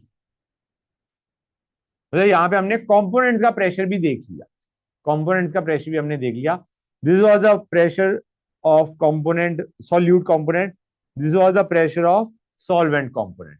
दोनों को add करोगे तुम्हारा आ जाए।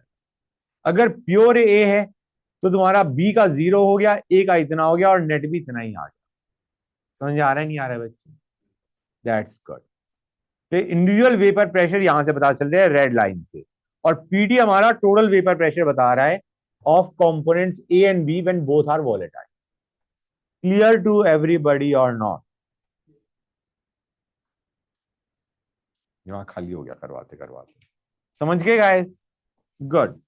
अच्छा एक और चीज बच्चों, ये पार्ट तो वो था जो आसानी से समझ में आ जाता है। Now there is one more thing, Raoult's law. Raoult's law as special case of Henry's law. Raoult's law is a special case of Henry's law. बच्चों देखो मैं एक स्टेटमेंट लिखता हूं, I think that will make things more clear, क्योंकि दोनों फॉर्मूले बहुत सिमिलर है। P इक्वल टू के एच एक्स होता है हेनरीज लॉ में, जब गैसेस की सॉल्युबिलिटी देखते हो लिक्विड में, और P होता है P not A x A, मतलब P A equal to P not A x A जब तुम लेते हो राउल्स लॉ। तो हम क्या कहेंगे, in solution of gas in liquid, जब गैस इन लिक्विड हम देख रहे हैं तो एक तरीके से हम कह सकते हैं कि gaseous component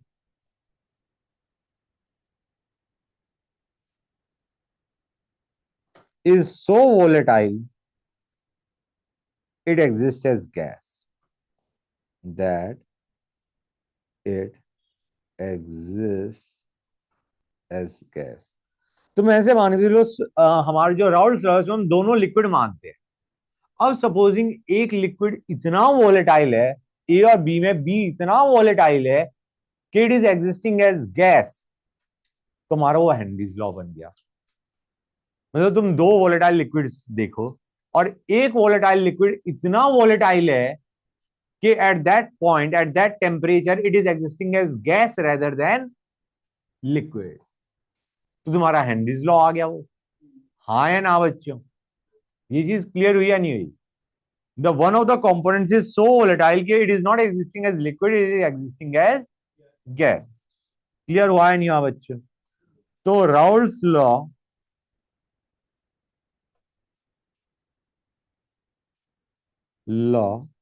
becomes special case of Henry's law,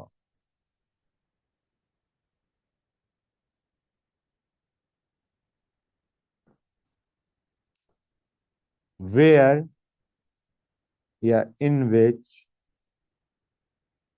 KH becomes equal to P naught A। Clear हुआ या नहीं हुआ गाइस? समझ गए?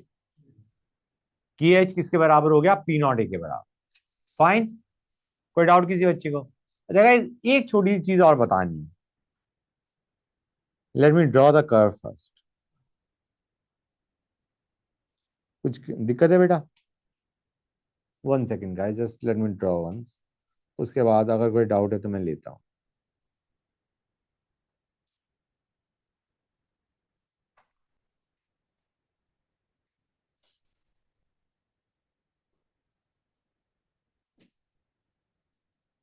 1 second guys.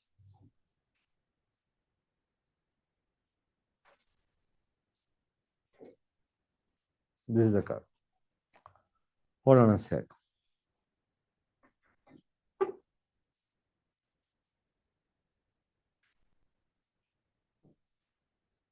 ओके बच्चों, देखो गाइस, ये है हमारा हेनरीज लॉ लाइन, ये है हमारा राउल्स लॉ लाइन। ओके, जब हमारा कंपोनेंट काफी ज्यादा है सॉल्यूशन के अंदर, जब एक कंपोनेंट काफी ज्यादा है सॉल्यूशन के अंदर, तो हम उसके लिए क्या यूज करते हैं? Raoult's law. क्लियर है गाइस? मतलब व्हेन ए की बात कर रहा हूं, ए एज अ कंपोनेंट अगर बहुत ज्यादा है तो it will be following Raoult's law. ये राउल्स लॉ की लाइन है। ये जो है, ये जो वैल्यू है, ये क्या है? पी नॉट है। समझ आ रहा है नहीं आ रहा है बच्चों? This thing is P not है। मैं बना देता हूं, दिस इज पी नॉट है एंड दिस इज के एच। ओके गाइस, क्लियर है यहां तक? तो जब हमारा कंपोनेंट काफी ज्यादा अमाउंट में है तो वो किस लॉ को फॉलो करता है? Raoult's law. और जब कंपोनेंट बहुत कम है, कंपोनेंट बहुत कम क्यों? क्योंकि सॉल्युबिलिटी बहुत कम होती है गैसेस की। जो वो कंपोनेंट बहुत कम है सॉल्यूशन के अंदर, it follows Henry's law. When a component is present in very large amount, it follows Raoult's law, and when the component is very less in amount in solution, it follows Henry's law. जैसे हम gases की बात नहीं करते थे कि उनकी solubility काफी कम होती है, तो दे फॉलो हेनरीज लॉ। और जब कंपोनेंट की एक कंसंट्रेशन एक सॉल्यूशन में ज्यादा है, बहुत ज्यादा, it follows Raoult's law. At very high concentration Raoult's law की तरफ चला गया, at very low concentration it is following Henry's law. ये चीज समझ में आई या नहीं आई? याद करने की है, काइंड ऑफ सही पूछा जाए तो याद करने की है। तो ये मैं लिख देता हूं, solvent obeys Raoult's law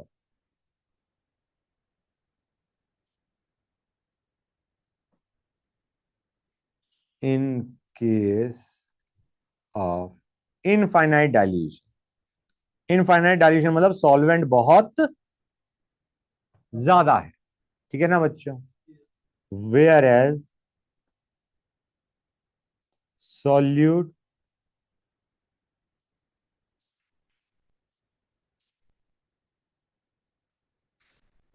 obeys Henry's law. जो ज्यादा अमाउंट में that will follow Raoult's law, जो बहुत कम अमाउंट में that will follow Henry's law. ये चीज क्लियर हुई या नहीं हुई? जो कंपोनेंट बहुत ज्यादा अमाउंट में है वो राउल्ट्स लॉ फॉलो करेगा, और जो बहुत कम अमाउंट में है, जैसे gases are present in very less amount in solution, तो that component will show Henry's law. Clear हुआ है नहीं हुआ? हाँ बोलो। तो सर अगर जो कम होगा उसको पे हेनरी लगाना है, जो ज्यादा होगा उसका बहुत ज्यादा इनफाइनाइट डाइल्यूशन की बात करें, जो हम प्रेशर टोटल लिखेंगे तो P not x A plus के एच फिर- एक्स पे क्यू। हाँ, मतलब यस, लेकिन उसको अभी इतने पार्ट को ही याद रखो। इसके ऊपर क्वेश्चन मैंने कभी देखा नहीं है, इस पार्ट के ऊपर आएगा तो तुम समझ जाओगे कैसे करना है। क्लियर हुआ है नहीं हुआ? गुड, बेसिक आइडिया मिल गया कि जो बहुत ज्यादा अमाउंट में है वो राउल्ट्स फॉलो करेगा, जो बहुत कम अमाउंट में है वो हेनरीज लॉ फॉलो करेगा। गुड। अब आते हैं ideal and non ideal solution. Ideal and non ideal solution, ideal and non ideal solutions. बच्चों देखो, आइडियल सॉल्यूशन वो होते हैं विच follows Raoult's law at all conditions. Okay, follow Raoult's law at all range of concentration and temperature. समझ में आया जो मैंने बोला? ये हमेशा राउल्ट्स लॉ फॉलो कर रहा है। राउल्ट्स लॉ सिंपली कहता है P component is equal to P naught component into mole fraction. Of that component in liquid phase. Clear है बेटा? गुड। तो आइडियल सॉल्यूशन हमेशा ये राउल्स लॉ फॉलो करेगा। ये कब होता है, आइडियल सॉल्यूशन कब बनता है? तब बनता है जब solvent solvent interaction and solute solute interaction is almost equal to solute solvent interaction. जो फोर्सेस सॉल्यूट सॉल्यूट के बीच में और सॉल्वेंट सॉल्वेंट के बीच में थे, वही फोर्सेस सॉल्यूट सॉल्वेंट के बीच में, similar kind of forces solute solvent के बीच में, then you get a ideal solution. Clear है यहां तक? मतलब जो इंटरेक्शन है दे आर ऑलमोस्ट बराबर। ये इंटरमोलिकुलर अट्रैक्शंस की बात कर रहा हूं या इंटरेक्शंस की बात कर रहा हूं। ठीक है guys? The interactions existing between molecules. कोई डाउट किसी बच्चे को? राउल्स लॉ का कर्व हम देख चुके हैं। राउल्स लॉ का अगर दोनों वॉलेटाइल है, इट फॉलोज दिस कर्व। कौन सा कर्व? This curve. अगर दोनों वॉलेटाइल है, this is the curve that is followed. This is the case for ideal solution. Ideal solution के लिए ये कर्व चलता है। कोई डाउट किसी बच्चे को? फॉर्मूले तुम्हारे वही होंगे, P A will be P not A x A, क्योंकि राउल्स लॉ वैलिड है। P B will be equal to P not B x B and P total will be P A plus P, जो मैंने बताया था तुम्हें basically. हाँ है ना? P A plus P. इसमें दो चीजें याद रखना। जब आइडियल सॉल्यूशन बना रहे होते हो तो डेल्टा एच मिक्सिंग क्या होता है? डेल्टा एच मिक्सिंग का मतलब है जब तुमने सॉल्यूट मिक्स करा सॉल्वेंट के अंदर तो हीट एक्सचेंज इज जीरो। ना हीट इवॉल्व होगी ना हीट एब्जॉर्ब होगी, क्योंकि जितने बॉन्ड बनाने के लिए, तोड़ने के लिए तुम्हें हीट देनी पड़ी, उतनी ही हीट रिलीज हुई जब बॉन्ड बने। The heat supplied was equal to heat release, so overall heat exchange is zero. ना हीट बाहर, मतलब ओवरऑल तुम्हारे को ना हीट देनी पड़ी ना हीट रिलीज हुई। Getting the idea? Overall heat exchange is zero. Clear है यहां तक? मतलब पहले तुमने ए के बॉन्ड तोड़े, बीबी के बॉन्ड तोड़े, जो एनर्जी दी उतनी ही एनर्जी रिलीज हो गई जब ए बी के बॉन्ड बने। Got it? दूसरा हम आते हैं, delta we mixing is zero. अब पहली चीज बच्चों की एक ऑब्वियस सा होता है, सर जब सॉल्यूट ऐड करोगे सॉल्वेंट में तो वॉल्यूम तो बढ़ेगी बढ़ेगी। I am not talking about that, I am talking about delta we का मतलब है volume finally after mixing minus volume of solvent plus volume of solute. समझ गए? मतलब अगर तुमने 25 एग्जाम्पल ले रहा हूं, 35 ml सॉल्वेंट था, उसमें तुमने 15 ml सॉल्यूट ऐड करा, अगर वॉल्यूम फाइनल 50 है तो delta we mixing is zero. Clear और नॉट? तुमने 35 ml सॉल्वेंट में 15 ml सॉल्यूट डाला, ओवरऑल वॉल्यूम कितनी हो गई? 50। तो 50 minus 15 plus 35 is zero. Delta V mix is zero. अभी ये ऐसा क्यों हो रहा है? ये तो एक्सपेक्टेड ही था। हाँ है ना? तो चेंज क्यों होगा? कभी डेल्टा वी मिक्स पॉजिटिव भी आ सकता है, नेगेटिव भी आ सकता है, वो अभी मैं बाद में बताऊंगा जब हम नॉन आइडियल सॉल्यूशन पढ़ेंगे तब, कि delta V mix how can it be greater than zero और लेस देन जीरो। समझ गए गाइस? अभी तक इतना पार्ट समझ आ रहा है नहीं आ रहा है? आ रहा है? गुड। अब आते हैं non ideal solution. Non ideal solution, non ideal solution वो होते हैं which do not obey Raoul's law at all conditions of concentration at temperature. They do not obey Raoult's law.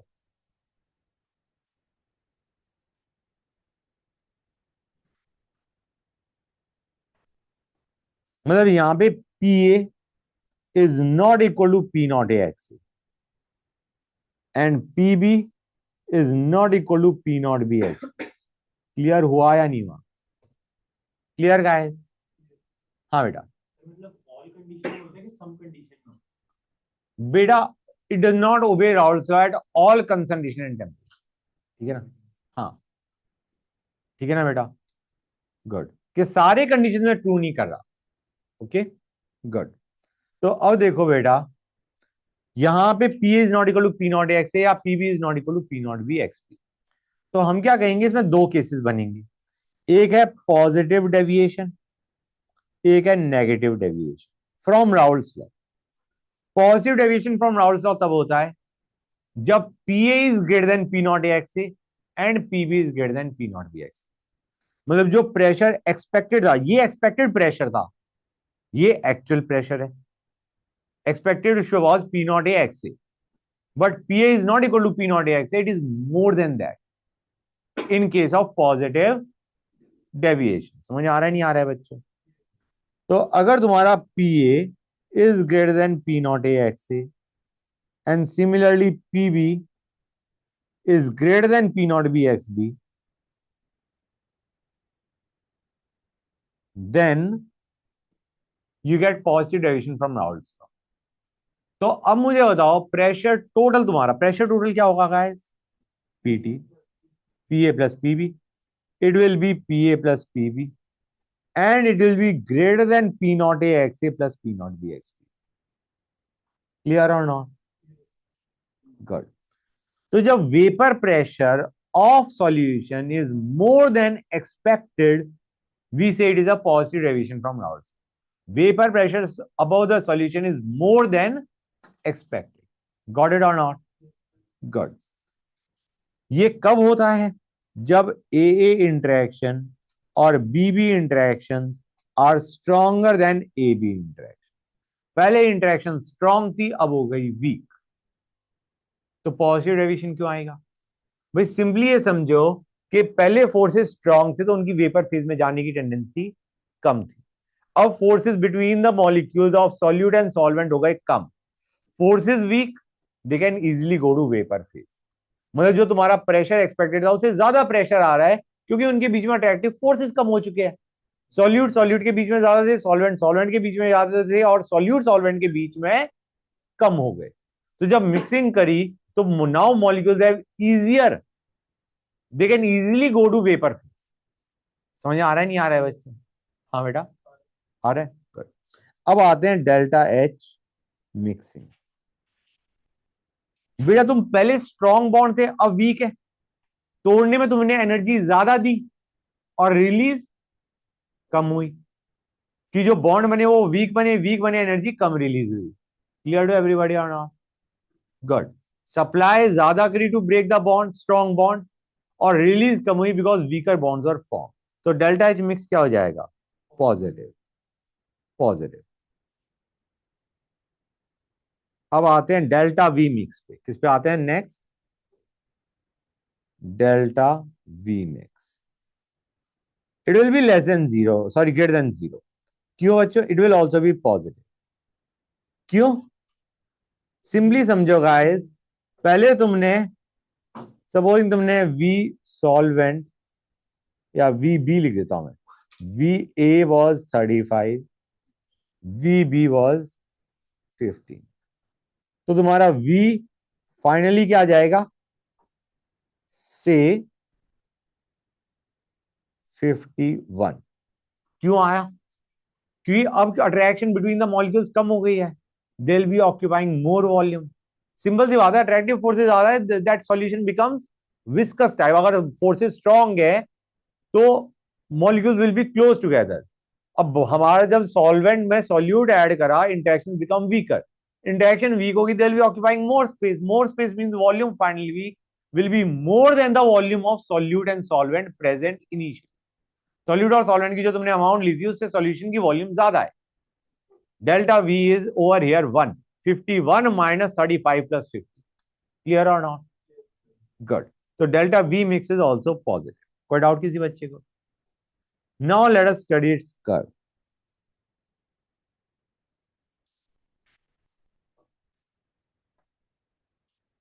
Hold on a sec guys. नहीं मजा नहीं आया बच्चों। एक तो जब भी मैं ऐसे डायग्राम बना रहा हूं ना, wait it out till I am done.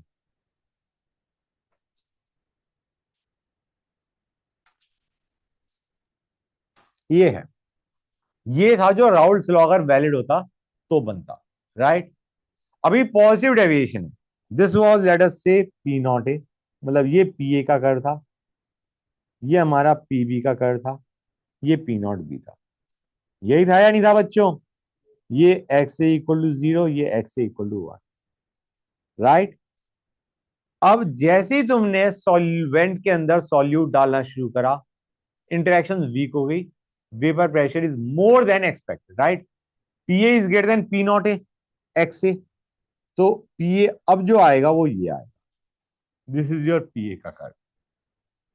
PA is greater than PA, मतलब ये था, ये जो पीए था हमारा, this was actually P not A x A, getting the idea not. अब जो हमारा पीए है वो ये है, जो मैंने रेड लाइन से बनाया है, this is the P. Clear है? I mean, let me write this down like this. ये जो लाइन है, ये जो लाइन है, this is P not A x A, जो एक्सपेक्टेड था basically, this is your expected, fine, and this is your PA actual.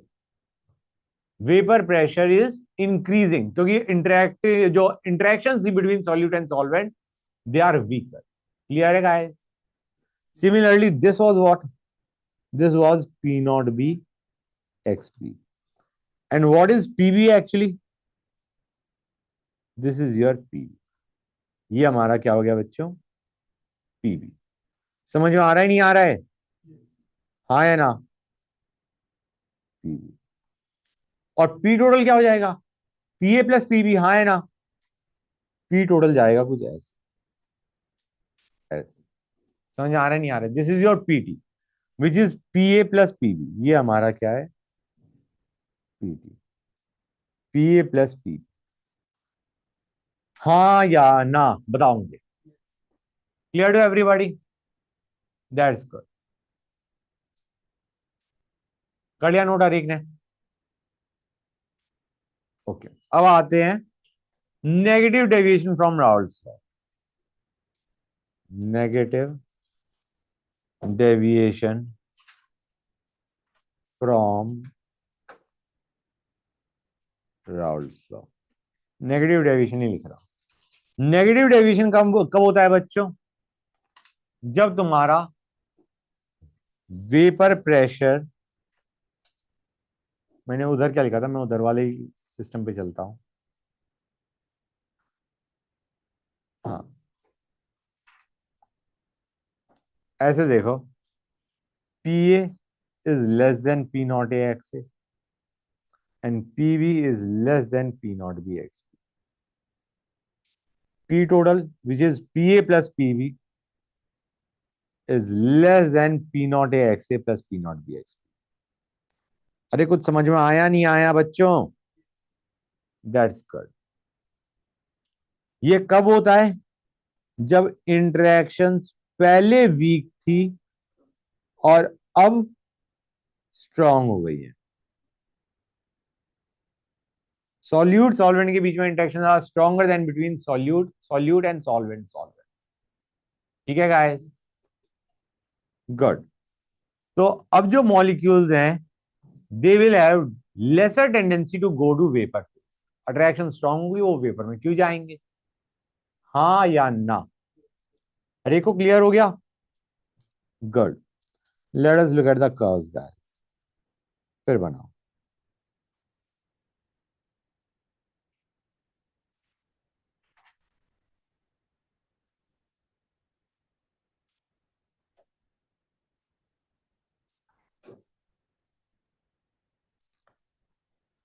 ये हमारा था पी नॉट ए, ये था पी नॉट बी। ये है एक्स से इक्वल टू 0, ये है एक्स से इक्वल टू 1। ये है हमारा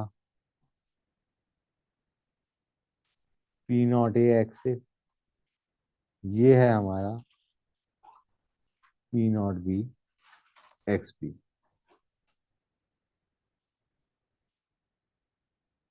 क्लियर है गाइस? समझ में आ रहा है नहीं आ रहा है? अब जो हमारा वेपर प्रेशर होगा ए का, that will be less than that of, less than expected. ठीक है बच्चों, दिख रहा है? This is P A, this is P B and this is P T. समझ में आ रहा है नहीं आ रहा है बच्चों? ये हमारा हो गया पी ए, ये हमारा हो गया पीबी, और ये हमारा हो गया PB, which is PA plus PB. समझ में आ रहा है नहीं आ रहा है बच्चों? क्लियर टू एवरीबॉडी और नॉट गाइस? हर एक को क्लियर होगी ये चीज बच्चों? गुड। ये कब होता है? जब interactions become stronger after mixing solute and solvent. Got it? इसमें डेल्टा एच मिक्स क्या आ जाएगा?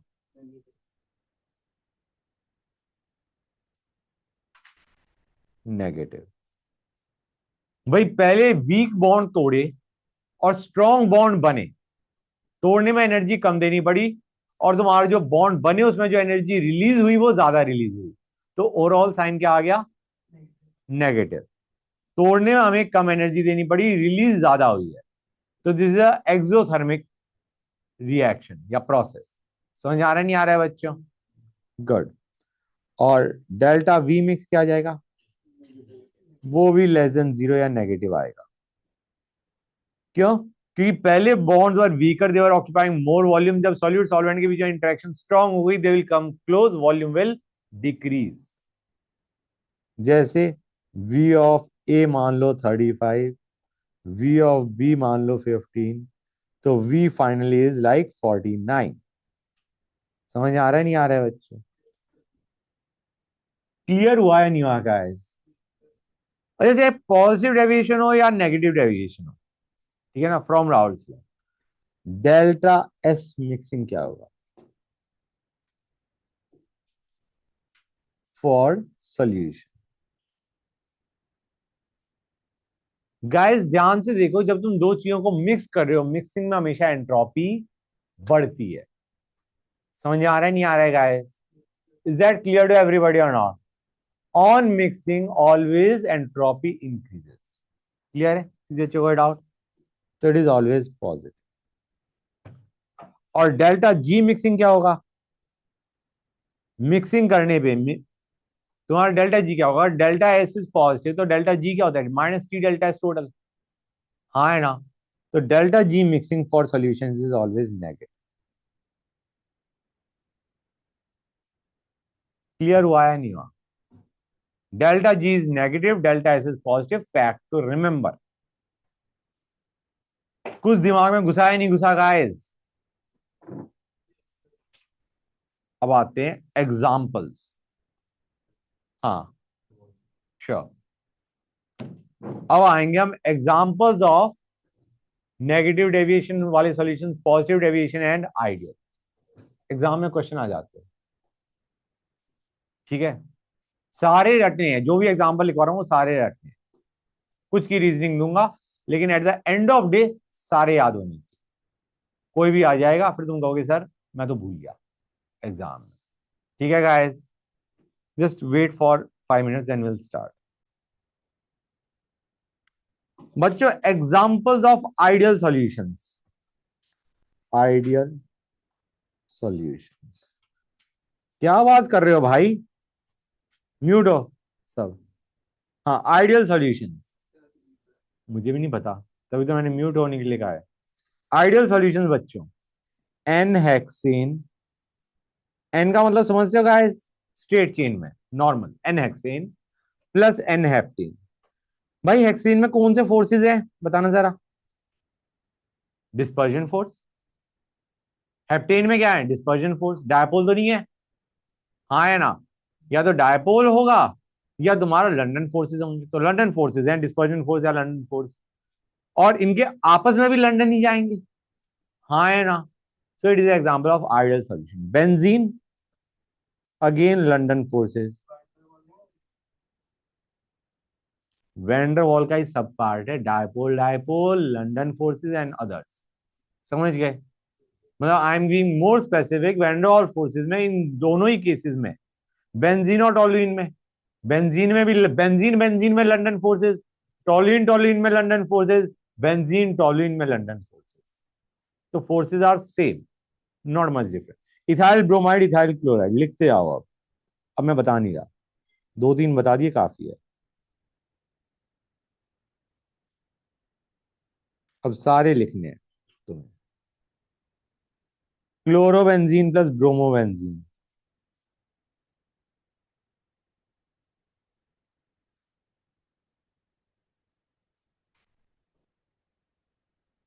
Benzene plus xylene,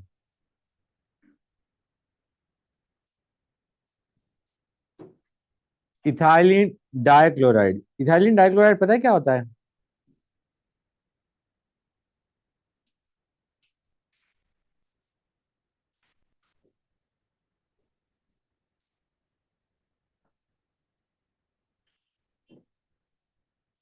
plus ethylene dibromide. यार ये मुझे क्यों लग रहा है मैंने तुम्हें करवा रखा है इथाइलिन और इथाइलिडीन। एक है ये, मतलब ये दो ग्रुप्स, ठीक है। इसे क्या बोलते हैं? इथाइलिडीन। और इसे क्या बोलते हैं? इथाइलिन। समझ में आया नहीं आया? पहला है इथाइलिडीन, मतलब सेम कार्बन पे दो ग्रुप्स अटैच, और दूसरे वाला है इथाइलिन। समझ आ रहा है नहीं आ रहा है बच्चों? गुड, मिटा दो। ग्रेट। इथाइलिन इथाइलिडीन समझ गए? Great. अब देखो, नेक्स्ट पे आते हैं। CH3OH, इसमें कौन से फोर्सेस होंगे बच्चों? Hydrogen bonding. दूसरे वाले में कौन से होंगे? Hydrogen bonding. और इनके आपस में क्या होंगे? Again hydrogen bonding. क्लियर है गाइस?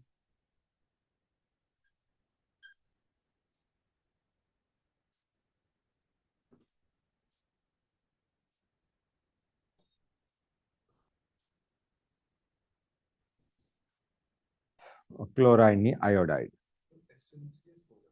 हाँ बेटा, SnCl4, दैट इज करेक्ट।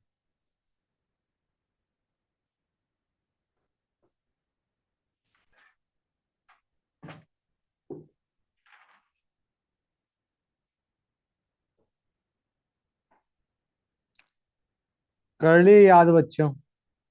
लिख लिए? अब आते हैं पॉजिटिव डेविएशन पे। पॉजिटिव डेविएशन कब होता है? जब पहले फोर्सेस स्ट्रांग होते हैं, बाद में फोर्सेस वीक हो जाते हैं। समझ आ रहा है नहीं आ रहा है बच्चों? क्लियर है? तो सबसे पहले आते हैं इथेनॉल प्लस एसीटोन। यार इथेनॉल क्या होता है? C2H5OH। उसमें कौन से फोर्सेस हैं? Hydrogen bonding. हाँ या ना गाइस? क्लियर है यहां तक? इथेनॉल में क्या होता है? Hydrogen bonding. और एसीटोन क्या होता है तुम्हें पता है? CH3CO CH3, CH3CO CH3। Idea इसमें हाइड्रोजन बॉन्डिंग है, और इनके आपस में हाइड्रोजन बॉन्डिंग अगर होगी भी तो वीक होगी। मैं स्ट्रक्चर देख के बस समझाता हूं। CH3CH2OH, इधर हाइड्रोजन बॉन्डिंग हो सकती है। एसीटोन देखो, तुम कहोगे इसमें हाइड्रोजन बॉन्डिंग हो सकती है, बाय द वे इन दोनों के बीच में भी हाइड्रोजन बॉन्डिंग हो सकती है। इधर का H ले लो, इधर का O ले लो। लेकिन यहां पे जो बॉन्ड फॉर्मेशन है वो थोड़ी सी वीकर है as compare to ethanol ethanol. ठीक है गाइस? इथेनॉल इथेनॉल को अगर कंपेयर करो तो इथेनॉल एसीटोन के बीच में जो हाइड्रोजन बॉन्डिंग है that is weaker then between two alcohol, ethanol के मॉलिक्यूल्स में। इंटरेक्शन हो गई वीक, डेविएशन आ गई पॉजिटिव। करेक्ट। ठीक है गाइस, और एग्जांपल लेते हैं, समझ में आ जाएगा। Acetone plus CH2। एसीटोन में क्या होते हैं? Dipole dipole. ठीक है ना guys? Acetone is CH3CO CH3। Acetone में डायपोल फोर्सेस वर्क कर रहे होते हैं। अब एसीटोन प्लस CH2 लोगे, क्या इनके बीच में डायपोल डायपोल वर्क कर सकते हैं? वीकर होंगे। C डबल बॉन्ड S है। समझ आ रहा है नहीं आ रहा है? C डबल बॉन्ड O का जो डायपोल है वो ज्यादा स्ट्रांग होता है। C डबल बॉन्ड S के साथ अगर वो बॉन्ड फॉर्मेशन होगी, फोर्सेस बनेंगे, they will be weaker. It will be a positive deviation का केस गाइस, ठीक है। वाटर प्लस अल्कोहल हमेशा पॉजिटिव डेविएशन देता है। वाटर प्लस अल्कोहल में तुम मीथेनॉल लो, इथेनॉल लो, alcohol plus water always give positive deviation. अब बाकी जो है वो तुम्हें रटने हैं, वैसे वो सारे ही रटने हैं लेकिन ठीक है। CCl4 plus toluene, CCl4 plus CHCl3, acetone plus benzene, CCl4 plus CH3OH। जैसे इसमें हाइड्रोजन बॉन्डिंग है, इनके बीच में कोई खास स्ट्रॉन्ग फोर्सेस नहीं होंगे, तो फोर्सेस जब भी वीक हो रहे होते हैं you get positive deviation. Clear है गाइस यहां तक? Cyclohexane plus ethanol, acetone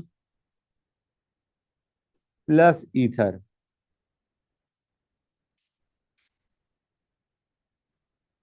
acetone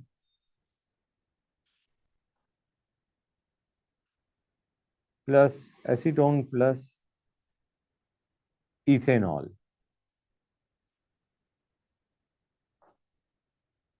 okay guys, इन सब में क्या आता है? Positive deviation. अब आते हैं नेगेटिव डेविएशन के बच्चे। नेगेटिव डेविएशन मतलब फोर्सेस आर बिकमिंग वीकर और stronger. Stronger, acetone plus aniline पहला, ठीक है guys. Acetone plus aniline, acetone हो गया। एसीटोन में कौन से फोर्सेस थे गाइस? डायपोल। एनिलीन में कौन से थे? हाइड्रोजन बॉन्डिंग, ठीक है गाइस। और इधर से हाइड्रोजन बॉन्डिंग होगा but it will be stronger. इस H का इस O के साथ हाइड्रोजन बॉन्ड बनेगा, इट विल बी स्ट्रॉन्गर। मतलब एनिलीन एनिलीन के कंपैरिजन में एनिलीन एसीटोन के जो हाइड्रोजन बॉन्ड बनेंगे those will be stronger. NH का हाइड्रोजन बॉन्ड स्ट्रॉन्ग होता है या NO का, सॉरी HO का, HN का हाइड्रोजन बॉन्ड स्ट्रॉन्ग होता है या HO का? HO का ज्यादा होता है, HF का और ज्यादा होता है। समझ आ रहा है नहीं आ रहा है बच्चों? तो एसीटोन एनिलीन में you get a negative deviation. Acetone में डायपोल फोर्सेस है, एनिलीन में हाइड्रोजन बॉन्डिंग है, लेकिन एसीटोन प्लस एनिलीन में हाइड्रोजन स्ट्रॉन्गर है। क्लियर है guys? Good. Acetone plus chloroform, chloroform में डायपोल है, एसीटोन में डायपोल है, लेकिन अगर हम क्लोरोफॉर्म का हाइड्रोजन एसीटोन के O के साथ कनेक्ट करेंगे तो forces will be stronger. Acetone समझ गए ना गाइस? CH3CO CH3 का H और एसीटोन का O, इनके बीच में जो फोर्सेस होंगे those will be stronger as compare to acetone acetone या CH3 forces are getting stronger. Negative deviation. समझ में आया नहीं आया बच्चों? This is what you get actually.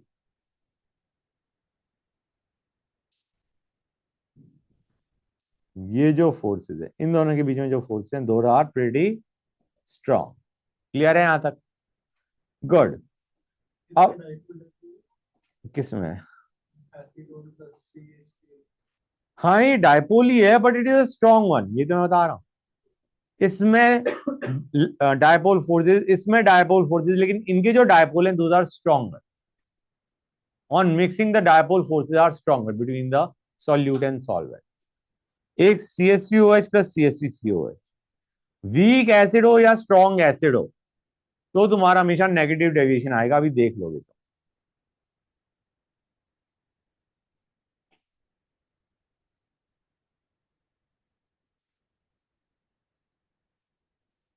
Hold on a second. J H2O plus HCl लिया, H2SO4 लिया, HNO3 लिया, इन सब में क्या आ रहा है बच्चों? Negative deviation. Even acetic acid plus pyridine लिया,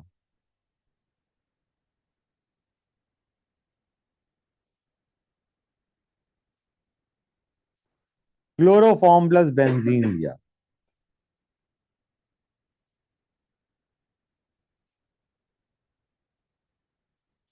CaCOH प्लस CHCl3 लिया, CHCl3 प्लस HNO3 लिया। ओके, और ये क्या है बच्चों, ये जो मैंने अभी बनाया ये क्या है गाइस?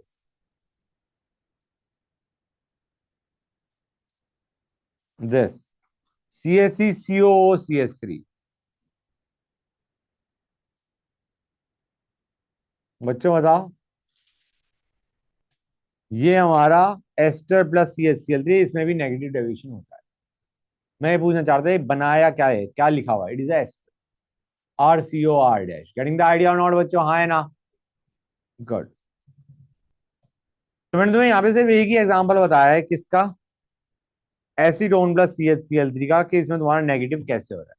ये जो forces, these are very strong dipole, these are very strong dipole forces as compared to weak dipole forces existing in this molecule and the other molecule.